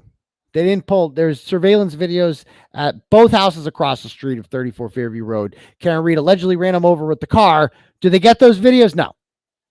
Did they get the hundreds of ring videos between One Meadows Ave and 34 Fairview Road that would have picked up Karen Reed on her midnight ride, that would have shown allegedly broken taillight if she had just run John over? No, they don't do that.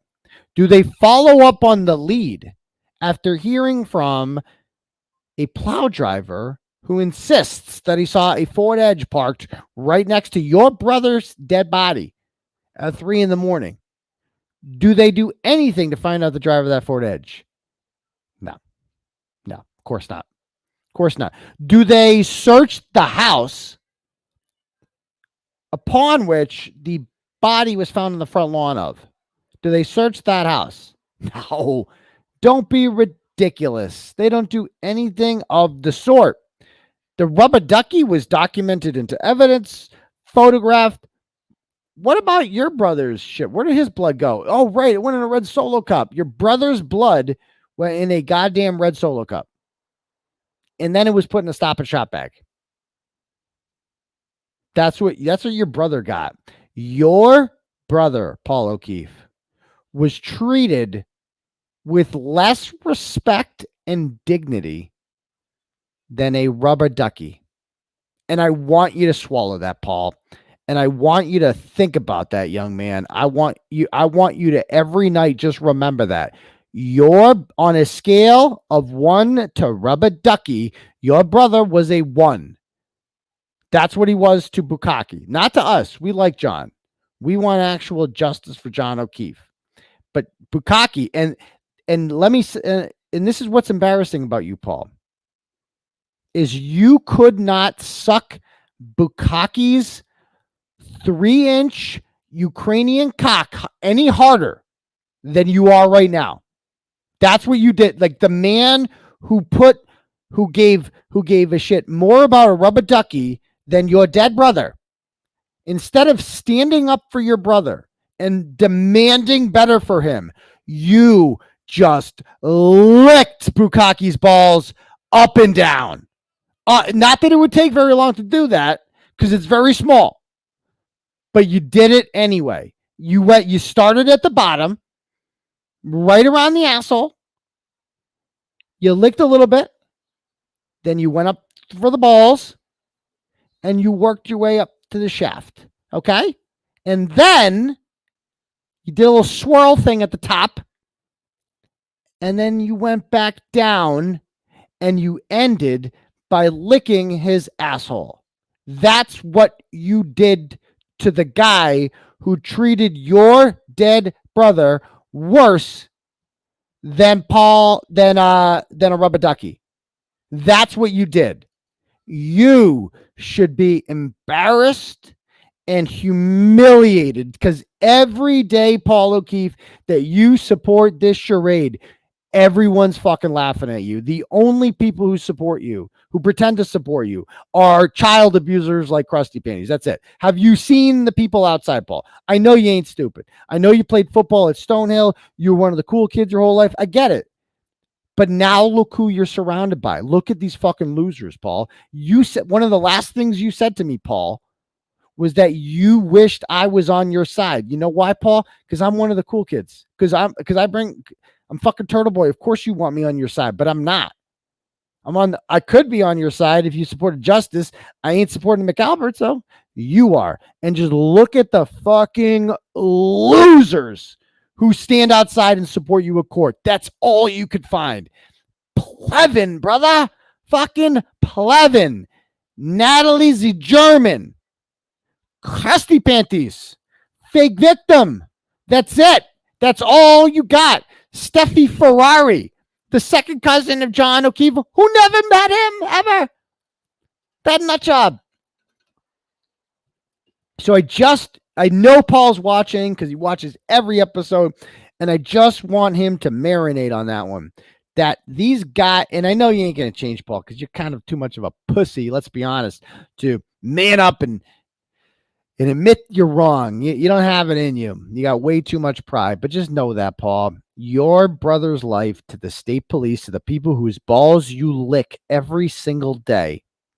I mean, you went on with Christina Rex and you defended Michael Proctor. Oh my God. You had limited airtime and you spent time defending Michael Proctor. The guy who, if Karen Reed was actually guilty, she would get away with it because of him, because he's such a douchebag. You did that, Paul. Like, that is embarrassing. So just know that you have to wake up every day and look in the mirror and see a man who supports the people who not only supports the people who murdered his brother, but goes out of his way to defend the police who treated his brother worse than a rubber ducky. That's you, Paul O'Keefe. Shame on you, sir. Shame on you. Okay, back to this. There's Brokeback Bukkake. Okay. While collecting the surveillance video from C.F. McCarthy's, I also requested the business provides the transactions receipt associated with the table where the party of three sat for lunch. The receipt is attached to this report and indicates a credit card transaction which is paid for by a car belonging to infidel. Chris further provided a photo he took of the vehicle which was used to leave the area by the two old individuals. So basically, he tracks down this woman's mother and goes to her house, harasses her, 70 years old, and tells her that they're looking into charging them with littering. He calls Chris Albert a victim, and he goes to this woman's house to interview her. So we're going to skip over to the actual transcript, which I cannot believe is real. Okay? So we're going to do a dramatic reading of this whole incident and see how just ridiculous this is. Okay.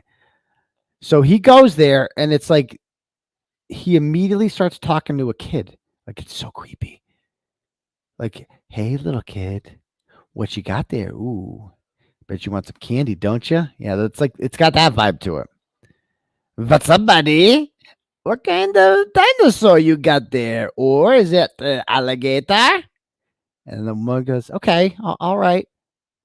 Yeah, no problem. So we're just investigating an incident. Into July 10th, I guess. You guys are at CF McCarthy's for lunch with your mom and dad? Yeah. Can you just walk me through what took place? No, you wanted to talk to your mom. So yeah.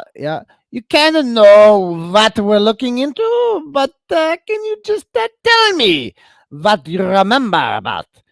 Okay, so I guess at first, it's fair for me to ask, like, I'm just curious as to why we're being investigated and to, are we being investigated and are there charges being brought against me? So we're looking into it right now, but the charging decisions come from the district attorney's office. What would I be charged with? Again, these decisions are made by stay inside. So there's a kid coming here, like a 3-year-old kid. And any normal adult at this point, like Bukkake, is just like, you know what? Just deal with your kid. Here's my card. Call me when you have a free minute. I don't want to get in the way. It's not that serious. It's a fucking rubber duck. You just, your kid's a little bit more important than that, but not Bukkake. Bukkake's just getting started. Okay. Goes on to say, these decisions are made at the level, but ultimately the report to us was the duckies were left in front of Chris Albert's business with the messaging bottom of them. You are on video leaving the duckies. Ooh, sounds serious. Okay. Then when I talked to your mom, she told us that you guys were the ones that placed the ducks there. But she had a recollection of where the duckies came from, so I just wanted to get from you where the duckies came from. Okay, so we've been to the waterfall a couple weeks prior. Okay. So my family and I, my husband and I, we bought into a club in Canton. Yeah. Blue Hill Country Club. Yeah. Okay, so we're always going through Canton, and then one day we decided to meet for lunch with our kids at the waterfall. And I'd gone to the bathroom, and I'd stepped on a little duck, a smaller than my thumbnail, and I flipped it over, and it said FKR. Yeah. Okay, and I thought it was funny. I showed it to my mom, and she laughed. And another instance, we're going to CF McCarthy's for lunch, and I thought it was a cute little thing that people were doing. So I didn't think of it any way, shape, or form. It's just considered criminal. I mean, I wouldn't. Yeah. I don't know. I've never done anything more than getting a speeding ticket. I don't know. So we thought it was a little cute thing what people were doing. So we did the same thing. I didn't know when I put it down in front of Chris Albert's business. I mean, I'm being transparent and honest. I didn't know at all. Okay. All right. So that's why I was like very shocked when we got 2 house calls and my mom got a house call. And, we're not like, I don't know if it's like something. We're not associated with like Turtleboy or anything like that. Just like a mom with 2 kids. Yeah. Again, I'm not affiliated with anything like that. I was just completely innocent. Thought it was something cute, but it's like, leaving like a thought with a message on it during COVID. I mean, like, yeah. So the FKR, what did it signify to you? You say you saw the message and you recognized it at the bottom of the duck. What did the KFKR signify to you? I mean, I thought it was free Karen Reed, but free Karen Reed? Yeah, I mean, I wasn't trying to, in no shape or form, like, make sort of like a big statement just because I sounds like a cute little thing. I'm sorry, can you speak up? Yeah.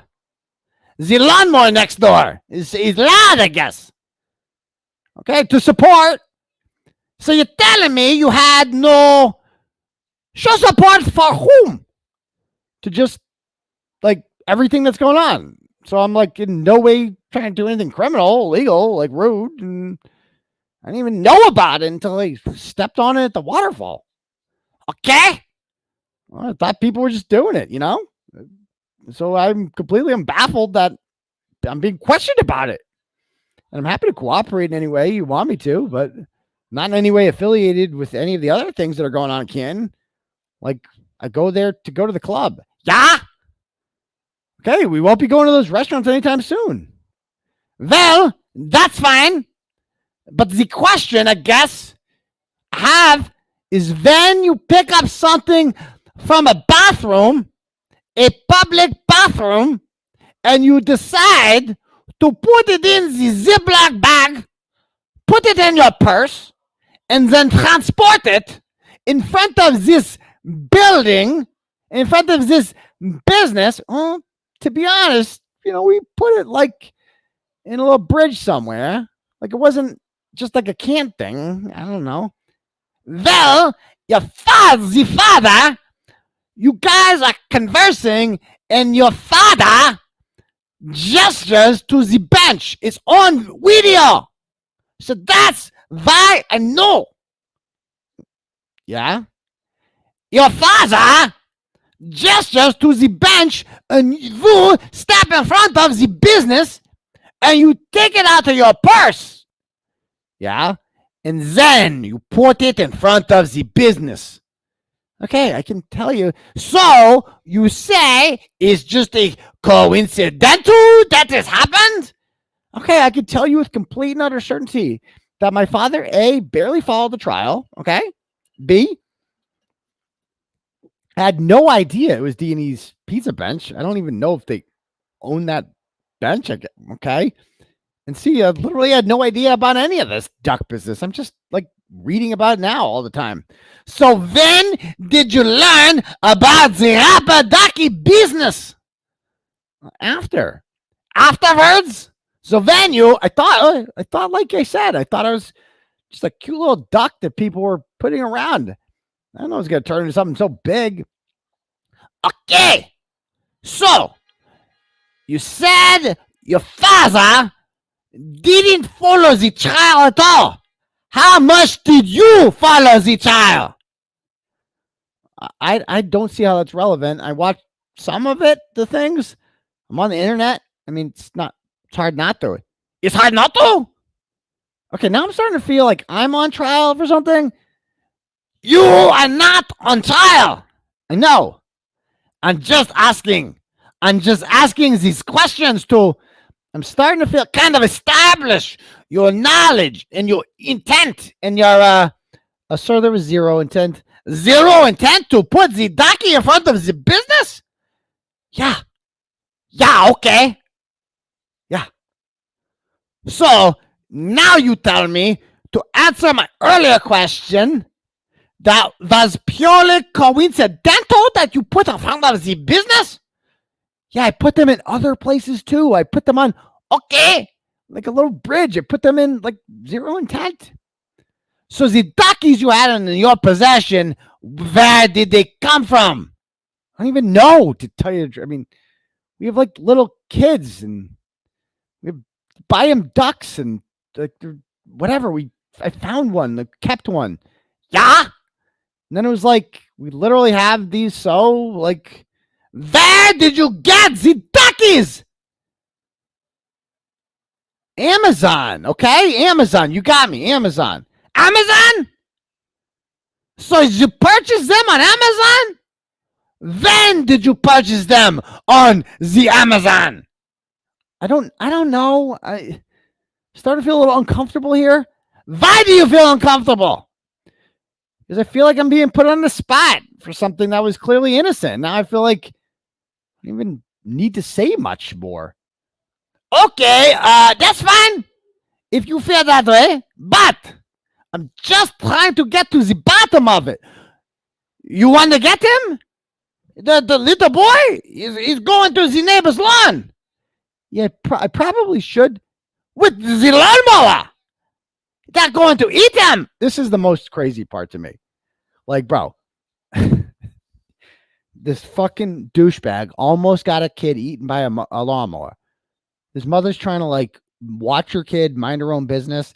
And this douchebag shows up with his hot pants on and his attitude. And he's questioning her, grilling her about, I mean, dude, like, where did you get the ducky? Oh my God. Where did, like, what does it matter? I got it at a fucking yard sale. I got it on Amazon. Okay. I found it on the fucking side of the road. What does that matter? What does this have to do with anything? Who gives a shit? It's not a gun. Why are they like that? That's a question that matters. Where'd you get the gun for? Like, if it's involved in something, they're treating this like it's like a gun, like a ducky. Where did you get it? Who'd you get it? Like it's drugs or something. It's narcotics, bro. It's a fucking ducky. I don't know where the fuck I got it. Who gives a shit? Again, Mrs. Bukkake, if you ever want to come again, tell him to stop. Like, this is, I'm telling you right now, you are going to dry up faster than Arizona in the summer. Like, it's going to get bad. You got to stop him. Stop it for your own sake. I'm telling you. Anyway, back to this. Are you? No. Are you that one? All right. Well, again, because of the messaging on it, the one that you placed in front of the business had the FKR. Did you write the FKR on his on the ducky? On that particular one? I'm not so sure. I could have. You could have. So you did write the FKR on the ducky, and then you left in front of the business. Do you see how that looks? Yeah, I guess I can see how you might interpret that, but that's not the intent. So what was the purpose of the writing? Like, hold on. Let me just finish the question.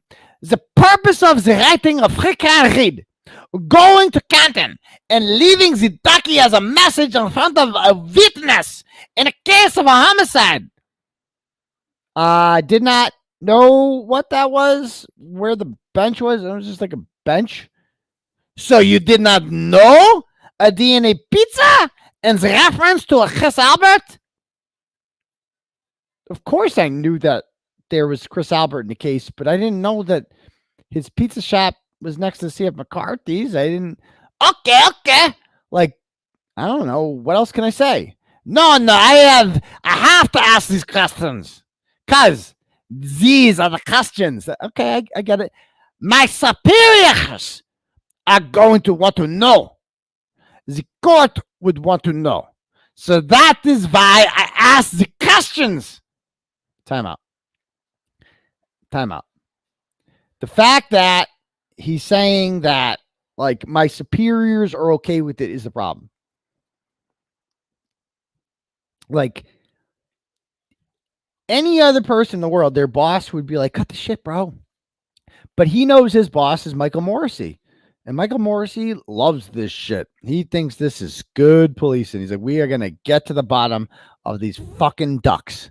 What's the problem? What's the biggest problem in Norfolk County right now? We got to put our state police on. Oh, bro, ducks. Got to get the ducks. There's some soccer mom in Medway that we got to get the ducks. We got to figure her out. You know, she's dropping ducks everywhere. It's a real problem. All right. So back to this. It's not, I'm like, she's like, the court? Yeah. For ducks. Well, it's not just the ducks. It's the message. Well, to me, it's just the ducks. I get it, but it's not just the ducks. It's other harassment, intimidation these people have suffered only because they did the right thing by upholding the justice system and participating in a criminal investigation based on what they witnessed, you know? I can't even with this anymore. Like, he actually says he wants to uphold the justice system. The guy who's arguably most famous for presenting inverted Sallyport garage video at trial and not telling the jury that it's inverted. That guy is really concerned with upholding the justice system. A guy who everyone and their mother knows is involved in the framing a woman for murder, an innocent woman for murder, is suddenly involved, is really worried about that. Okay. I in no way tried to perpetuate that. Okay. You have my word. Did you purchase the duckies for a certain reason? What is the reason why you purchased these tiny little duckies? I have children. We have crates of toys. There's probably more ducks in there. And time out. This dude like needs to get called out for his misogyny. Like all these dudes. Like it's all, they're going after women. Like, you notice this? Like, they hardly ever go after men. Now, granted, I think, like, FKR, our movement is, like, probably 75% women, I would say. And of the people who show up in person, probably more. A lot of chicks, right? And I don't know why that is, but it is more women than men. So maybe statistically it is more likely that he's going to have to deal. If he's going to go after the FKR people, they're more likely to be women. But, I mean, this is like a pattern. Karen Reed's also a woman, and he has gone after her in the worst possible way. Like, when it was him and Proctor, like, Karen Reed told me that, like, Proctor was the good cop, and he played the role of the good cop, and this guy played the role of the bad cop. Remember him in the video when she's being booked, and he's like, you should stop talking so much right now. I think you should stop talking. Don't you want them to talk, by the way, Bukkake? Don't you, like, isn't that a good thing when they keep talking? But anyway, so let's get back to this. Okay, so you brought the duckies in a tiny Ziploc bag in your purse to CF McCarthy's to have your children play with the duckies. My children are not, no, like, we just stepped on them at the waterfall, okay? Thought it was like a chain letter, if you will, like a little cute thing. It's a freaking ducky. We leave them around. With the freaking read message on it. Listen, okay? It's starting to be in a really strange position where I feel like you're putting words against me, and I don't know what else you want me to say. Okay. I'm just trying to live my life here. I'm not turning your words against you. I'm actually putting into context what transpired. To be honest, I don't need to be answering these questions, and I have nothing to hide. So if you could, like, just go away. I get it. If you want to, if you could just tell me what you plan to do with this information, I'd appreciate that. My plan is to compile all the evidence compile all the statements provided and present to the court for hearing and have the court decide whether or not there's enough to press charges against me, against anyone and everyone that's been breaking the law. How did I break the law? It's up to the court to decide. You know? If we feel there's enough probable cause, we bring the evidence in the form, reports, videos, other evidence into the courts, and the courts decide whether or not enough to press charges. That's what. And that's how the system is set up. Okay, but I think you can see from my life, I'm not like that type of person. I don't care. I have my own life. I'm not like out there. I get it. I'm not like following Turtleboy around. I'm just like here. I know you not follow Turtleboy. Oh, I know that. I know that.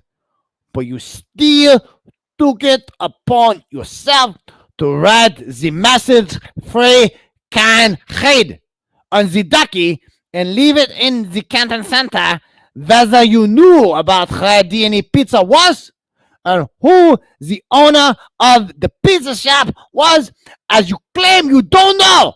But it does not matter. You still did that. You still, at the very least, littered. You deposited rubbish in the street. You're going to charge me with littering. To what? I had no idea. There was no intent, okay? I didn't know what else to tell you. Okay, and stop right there. All right. Out of character for a moment. Like, bro, littering. Jim Ferris throws 25 cigarette butts on the ground every single day in front of D&E Pizza. I shit you not. The whole sidewalk is covered in cigarettes. I cannot believe this is more offensive than the witness intimidation charge. The goddamn littering charge. I didn't even know you could be charged for that. Anyway, back to this. Did you leave the duckies anywhere else? Okay, I left one at C.F. McCarthy's. You got me. So you left at C.F. McCarthy's, the place where John and Karen were drinking before. Okay, oh my God, I was just eating a meal of food at C.F. McCarthy's. You were. I got your transactions. I know you eat the meal of food. I know. We get the documents and the receipts. Like, bro, you can't be serious right now with this. He goes, you left C.F. McCarthy's where you knew they were drinking. Like, that's part of their dastardly plan. Oh, yeah. The only reason to go to C.F. McCarthy's is you're trying to recreate the... What the fuck does it matter? He said, we got your receipts. Of course you did. Because you're a fucking loser. That's why you have my receipts. Because you're a loser. And your wife is never going to come again. Ever. Ever. So we know that. That's the kind of shit you do when your wife has given up on any thoughts of coming ever again. Okay? Okay, oh my God, I was eating at C.F. McCarthy's. I'm not trying to lie to you. I know you're not. We have it on video. You can't. It doesn't matter. Right, so I'm being honest with you. I know. I don't think it's funny. But I'm saying, so you left the ducky at C.F. McCarthy's. Oh my God. And then the kid comes out. Junior, stop. A ducky in front of the pizza shop and then on the bridge further down the street. Yeah, okay, there was two ducks. Your mom say about another location in the bush. Is this accurate? I don't remember a bush. Then the husband comes home. Hi, how you doing? Hey, how's it going? It's good. Sergeant Bukkake, with the state police. Okay, yeah, nice to meet you. Nice to meet you. Okay? Were those the only locals? Would you just like to recap him, honey, on what? I feel I will, but I must wanna finish first. Who? So where's those the only locations you have the duckies? Yes. Okay. You didn't go to any of the towns or locations except CF McCarthy's and D&E Pizza and down the street by the bridge.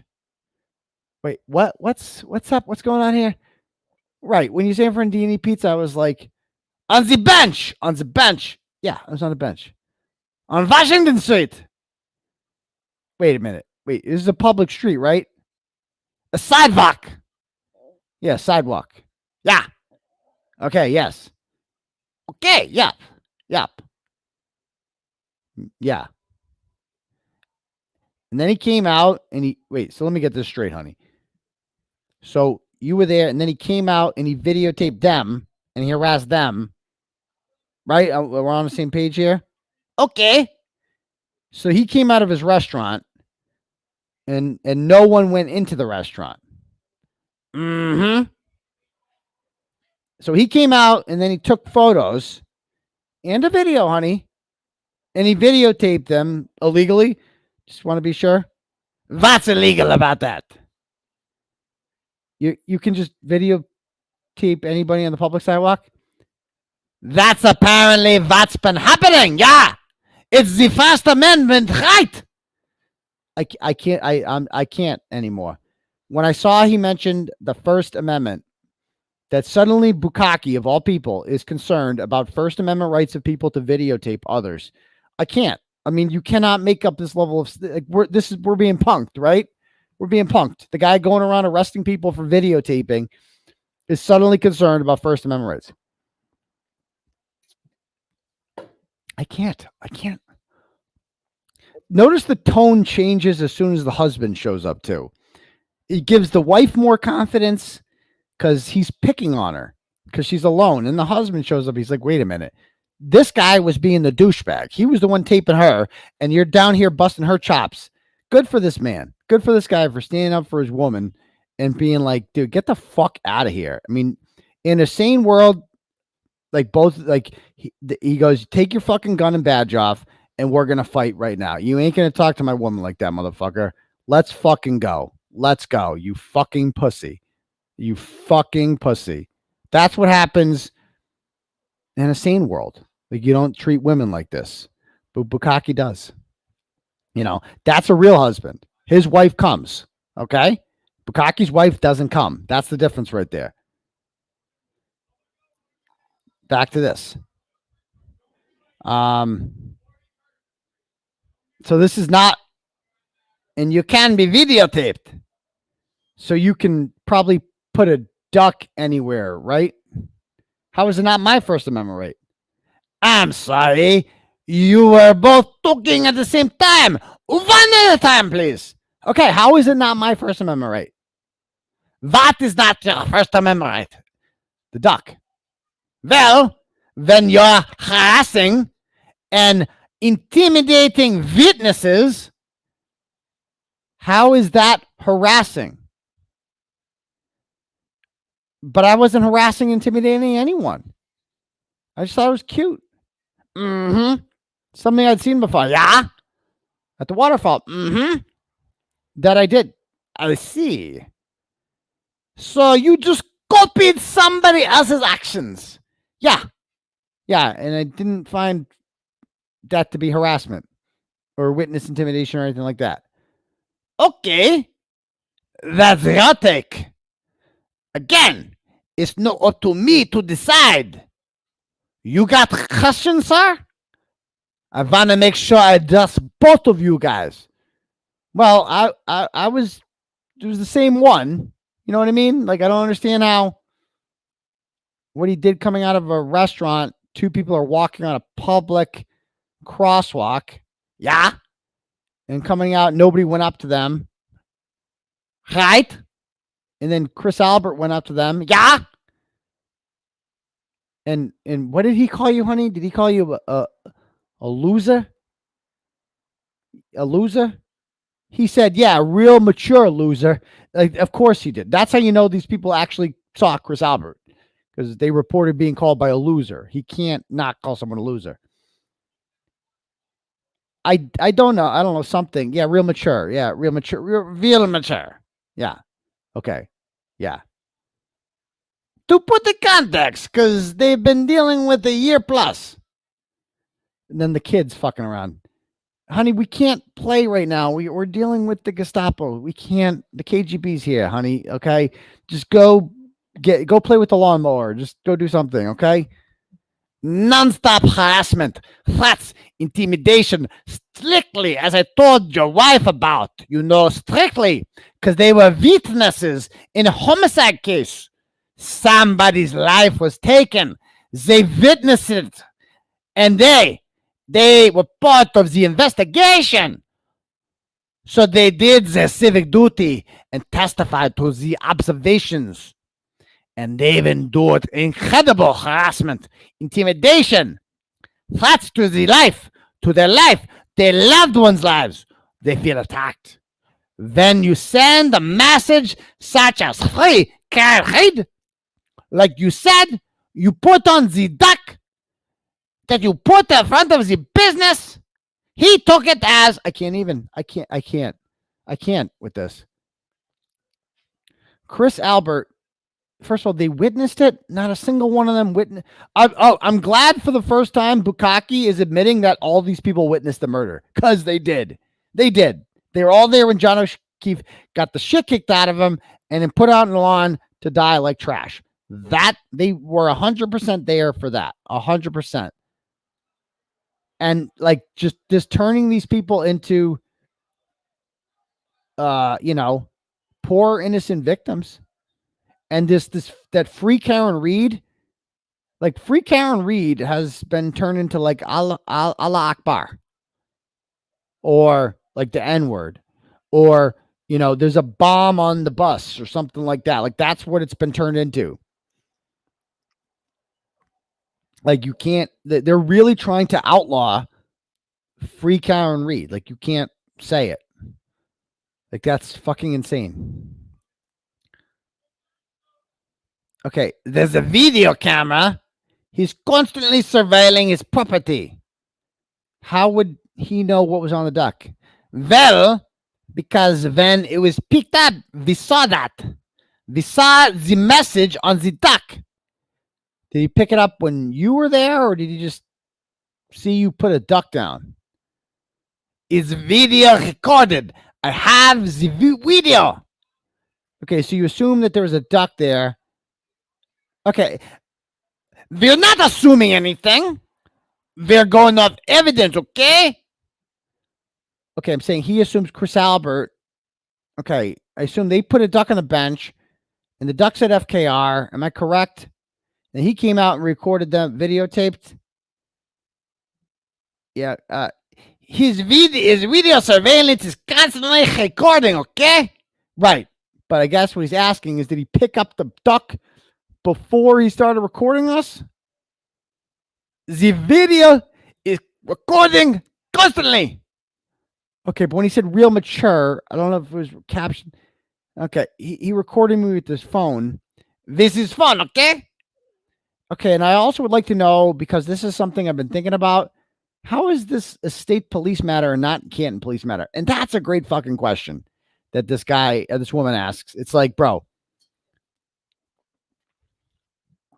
since why do these people get treated like the Queen of France? Like they just get to have the state police personally work for them? Like, shouldn't you call your local police department if you have an issue, and then your local police department can laugh at you when you tell them it's rubber duckies outside of your business? Like, that's a great question. And what does Bukkake say about this?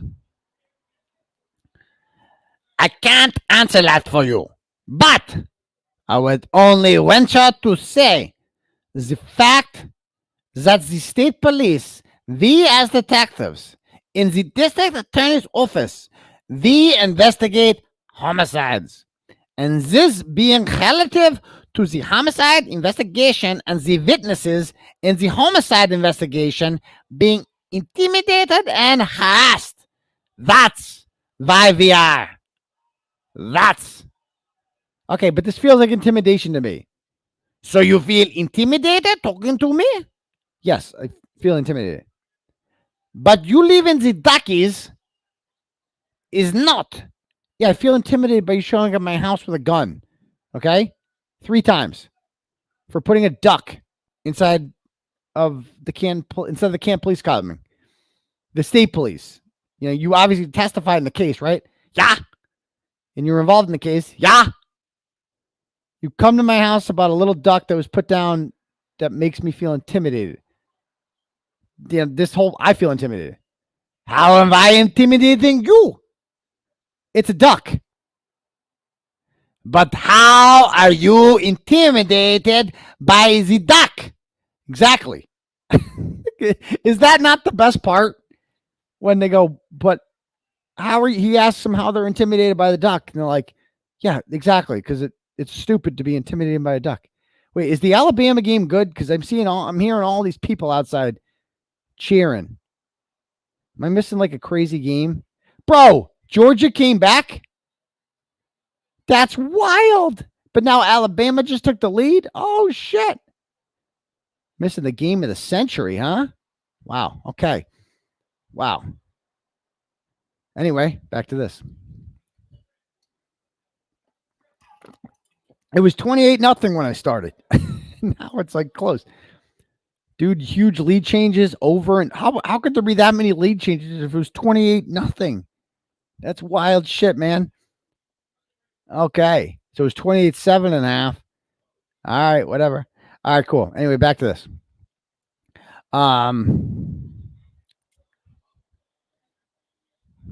Keep on reading here.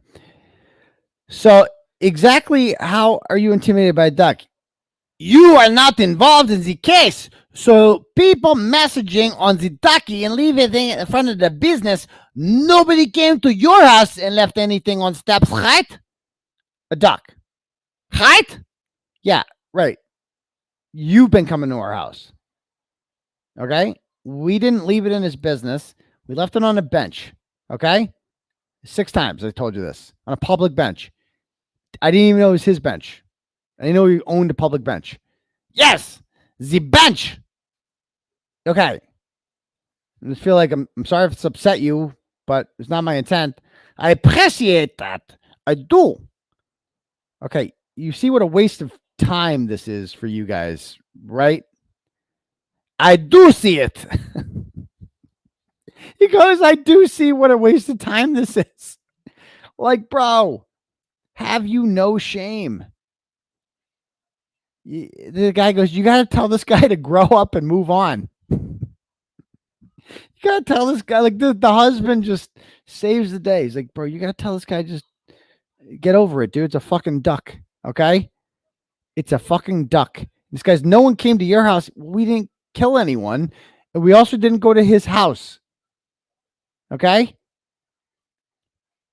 Well, we try to put people we try to tell people to grow up and move on, and it doesn't work because he, Turtleboy, continued to harass people, to intimidate people, to call people repeatedly.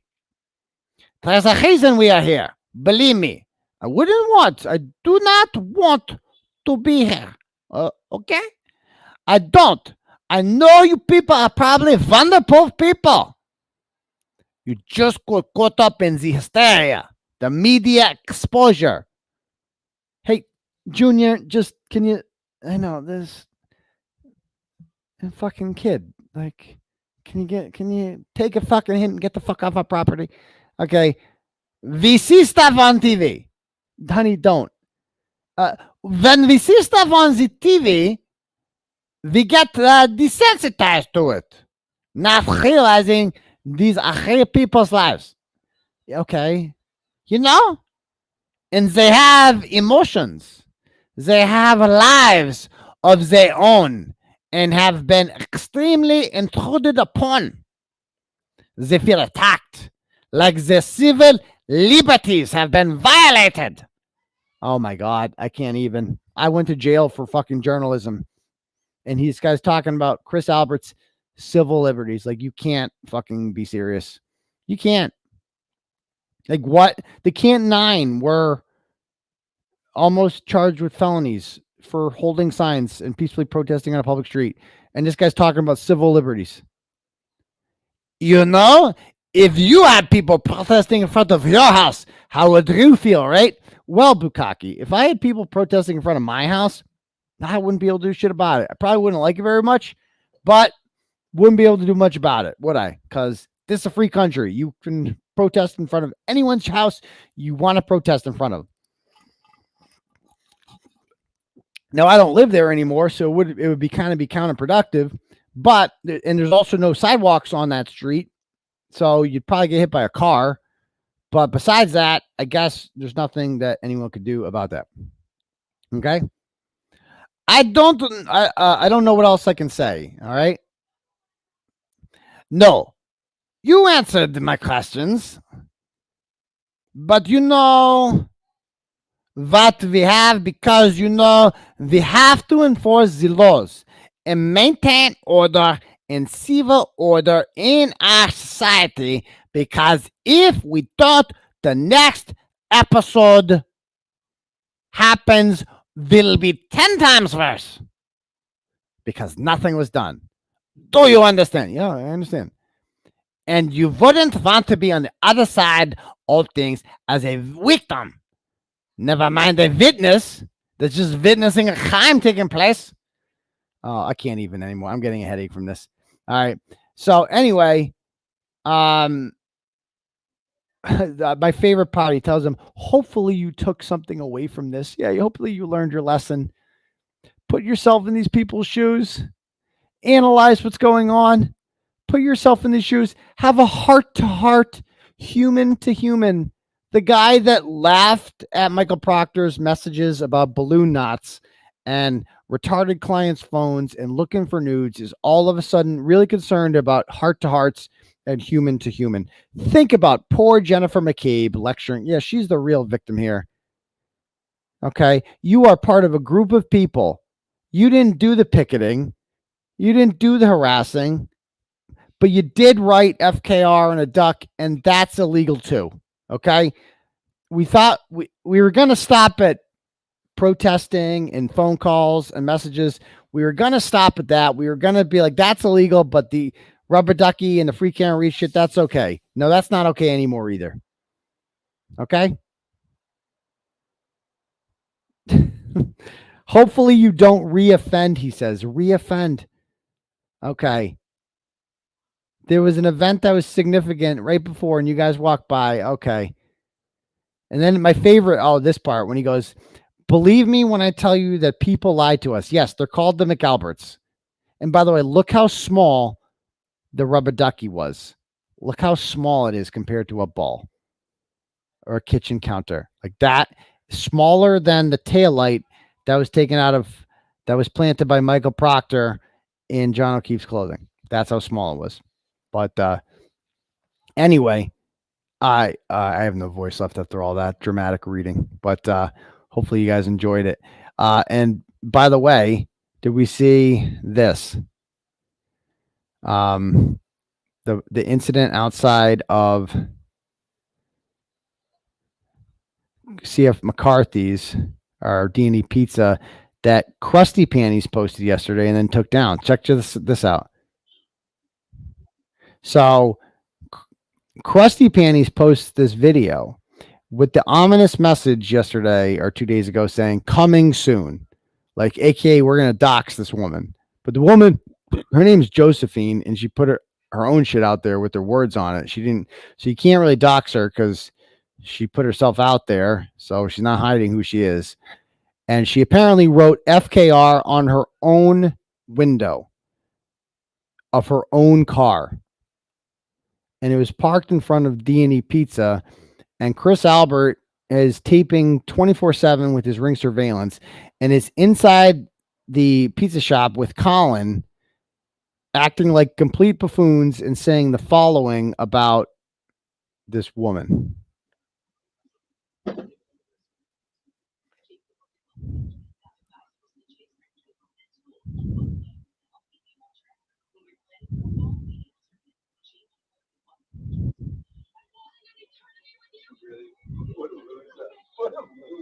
What a loser. I mean, why is that the only thing that he can say? What a loser. Loser. Loser.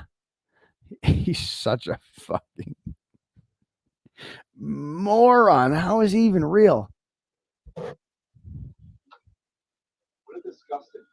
What a disgusting bitch, he says.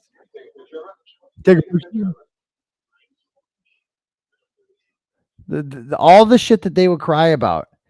That guy right there, calling her a disgusting bitch, is an elected official in town who promised he would stop doing stuff like this. And then he does it again. He does it again. He can't help himself. And that guy wants to pretend he's a victim. A rubber ducky gets dropped on his bench. And this guy gets the state police Gestapo to just work for him. Now, Krusty Panties took this down after about 30 minutes, but Meredith fucking screen recorded it because she knew she's going to take this shit down. Why was she going to take this down? Because it makes Chris Albert look like a douchebag. He can't play the victim card with this shit. You can't be a victim when you're mocking these people. You can't do it. And they do this all the time. And so she took it down. She has not explained why she's taking it down. But is what it is. Now, remember, check out the Glare after this. I heard he's going to be doing a show about the recent letter that has now been made public to Robert Cosgrove from my attorney, Mark Bederow, outlining the outrageousness that's been in the whatchamacallit, in that phone record. And I'm not going to go over this on my show, but you could see it yourself. Other people have it. It's a public court document. The fake victim has filed a motion with the court explaining why she doesn't want anyone looking through her phone, even though the court has said that they can go through the phone.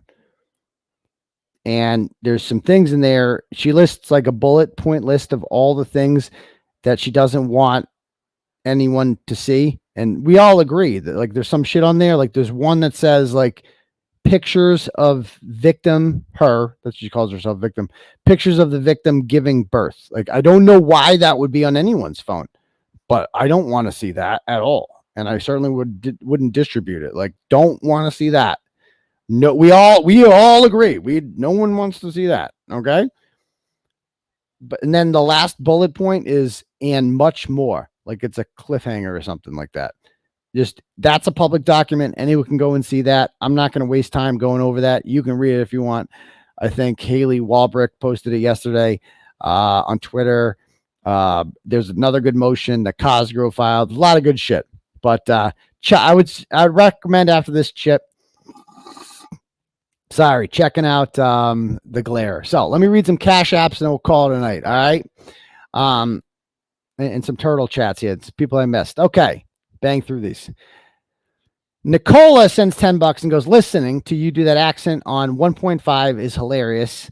Keep up the amazing work. Love from a Scouser living in the Gold Coast of Australia. All right. Thank you, Nicola. Appreciate that. Aaron sends 25 and goes, everything you do and continue to do, and everyone in Charlestown dying laughing tonight. I'm glad I can make everyone in Charlestown laugh. So thank you very much, Nicola. Who sent that? Aaron Maloney. Thank you. $11 from Miss JD Love. How can I send you a message? Can I email you? Yes, turtleboysports@gmail.com. Rarely on social media, so I'm not sure if you're doing something wrong, but I can't seem to send messages on Facebook or X. Maybe you got the message, but it disappeared on my end. Okay. All right, cool. Yeah. turtleboysports@gmail.com. Thank you, Miss JD. John sends $5 and goes, Bukkake is a huge piece of shit, but this stupid housewife is infuriating. How many times do people need to be told to stop talking to the police, especially corrupt Mass State Police? She told Bukkake your life story, condemned Turtleboy, and still got a summons. Great job, lady. I wouldn't say she condemned me. She was just like, look I'm not Turtleboy. Like, is that what you're suggesting here? That I'm like inspired to do this by Turtleboy? I didn't view it that way. She also didn't say that. All she said was like, bro, it's a fucking duck. She said it like a million times. And I'm kind of glad she did, because you got to look at, if she didn't do this, we wouldn't have this content, would we? And we wouldn't be able to laugh at how ridiculous it is. So I think all in all, I get your point, but I think it kind of worked out to everyone's benefit that we got to laugh at Bukkake. I'm just saying. Des sends $5 and says, Doctor, please watch Nothing But Trouble. You won't regret it. This 90s movies hit differently. It's truly Canton. Dan Aykroyd, John Candy, Chevy Chase, and Demi Moore. Okay, I'll do that. Thank you. Ethan sends $5 and says, they'll take evidence photos of a rubber ducky on a bench, but won't take photos of an alleged murder weapon in the murder of a Boston police officer. I know. Yeah, pretty crazy, huh? Something just happened in the game. I just heard people yell again. Is Alabama about to score? Or is Georgia about to score? Oh, boy. We got a good one here. Okay. Keep me posted. Keep me posted. Did they just get a big pass? Big complete pass, 14 yards. Oh, my God, they're driving. All right. Anyway, next one is from Kathleen, and that's a great point, Ethan. Yeah, they didn't even take a picture of any, parts of Karen Reed's car, like, in Dighton, for instance, which would show the taillight allegedly when it's broken. They don't do anything like that, but they'll take pictures of a goddamn rubber ducky. Funny how that works. Okay, cool. Thank you. Kathleen sends $10 and goes, get all your ducks in a row before your next court date next week. Yeah, so I have court on Tuesday at 9 a.m. In the violation. It's in Dedham District Court for violation of a restraining order. And we're going to set a trial date today. We're going to trial, and we're going to put her on the stand once and for all. And we're going to ask for a trial date before Christmas. And we're just going to fuck. It's time to fuck. Enough of this bullshit. Enough of these hearings. Let's get in the courtroom and let's fuck. I need to have a trial. We need to completely destroy this person's credibility and point out what a filthy, disgusting liar she is, so that we can move on with our lives and get that not guilty and then move on. So there's that. Alabama got a game-winning interception. Is that true? Oh, okay. Then it's over. Okay. That sucks for Georgia. All right. Anyway, next one is from Suzanne, sends $50 and says, can we drop ship rubber ducks? Can we drop ship rubber duckies? Free the devices. Yeah, I mean, it's a free country. You can do whatever you want. She says, free the devices, free the rubber duckies. Thank you, Suzanne. Rachel sends $5 and goes, Rachel from South Alabama. Oh, you must be happy tonight. And free Karen Reed and Turtleboy. Thank you, Turtleboy. You are amazing. Thank you, Rachel. Thank you. Justin sends $5 and goes, will Pomeroy, I think, lock up Krusty panties? I don't know. He can't lock her up if the Commonwealth doesn't ask for a revocation of bail. And I have no faith whatsoever in the Commonwealth in Norfolk County to ask for Krusty to have her bail revoked. None. So thank you. We got some cash apps to read here. Okay. All right. So let me just, because I guess now I'm being told that Mark Bederow is going on at 11:30 with Young Jerks. So I might go watch that soon to talk about the letter. But let me just read some of these. Cynthia sends $5 and goes, thoughts about Bukkake admitting that Chris Albert witnessed a crime. I think he kind of blurted that one out by accident. Thank you, Cynthia. $11 from Jamie says, it's my birthday at 12 a.m. Happy birthday. Happy birthday, Jamie. So awesome for you. Nice job. Thank you. She also sends 11 and says, I know Apple Health like my own name. Let me help you. Send me an email. Thank you very much, Jamie. Candace sends $5, goes, Texas Turtle here. Turtleboy is forever daddy. Well, thank you very much, Candace. I appreciate that. And thanks for calling me daddy. Renee sends $25 and goes, I'm about half an hour back. This guy is rough to listen to. I don't know who you're talking about, but okay. Thank you. Emmy sends $5 and goes, 58 was for my birthday dollar for every year. Thank you very much, Emmy. She sent $58. So is it your birthday too, Emmy? Thank you very much. It's very nice of you. So, all right, cool. Do we have any more turtle chats?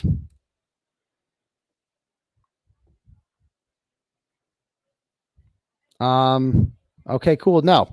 All right, guys, I am going to call it a night.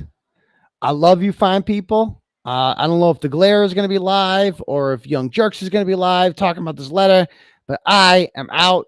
And thank you guys for supporting me. I love all you fine people, and we'll talk soon. All right. Peace, Turtle Riders.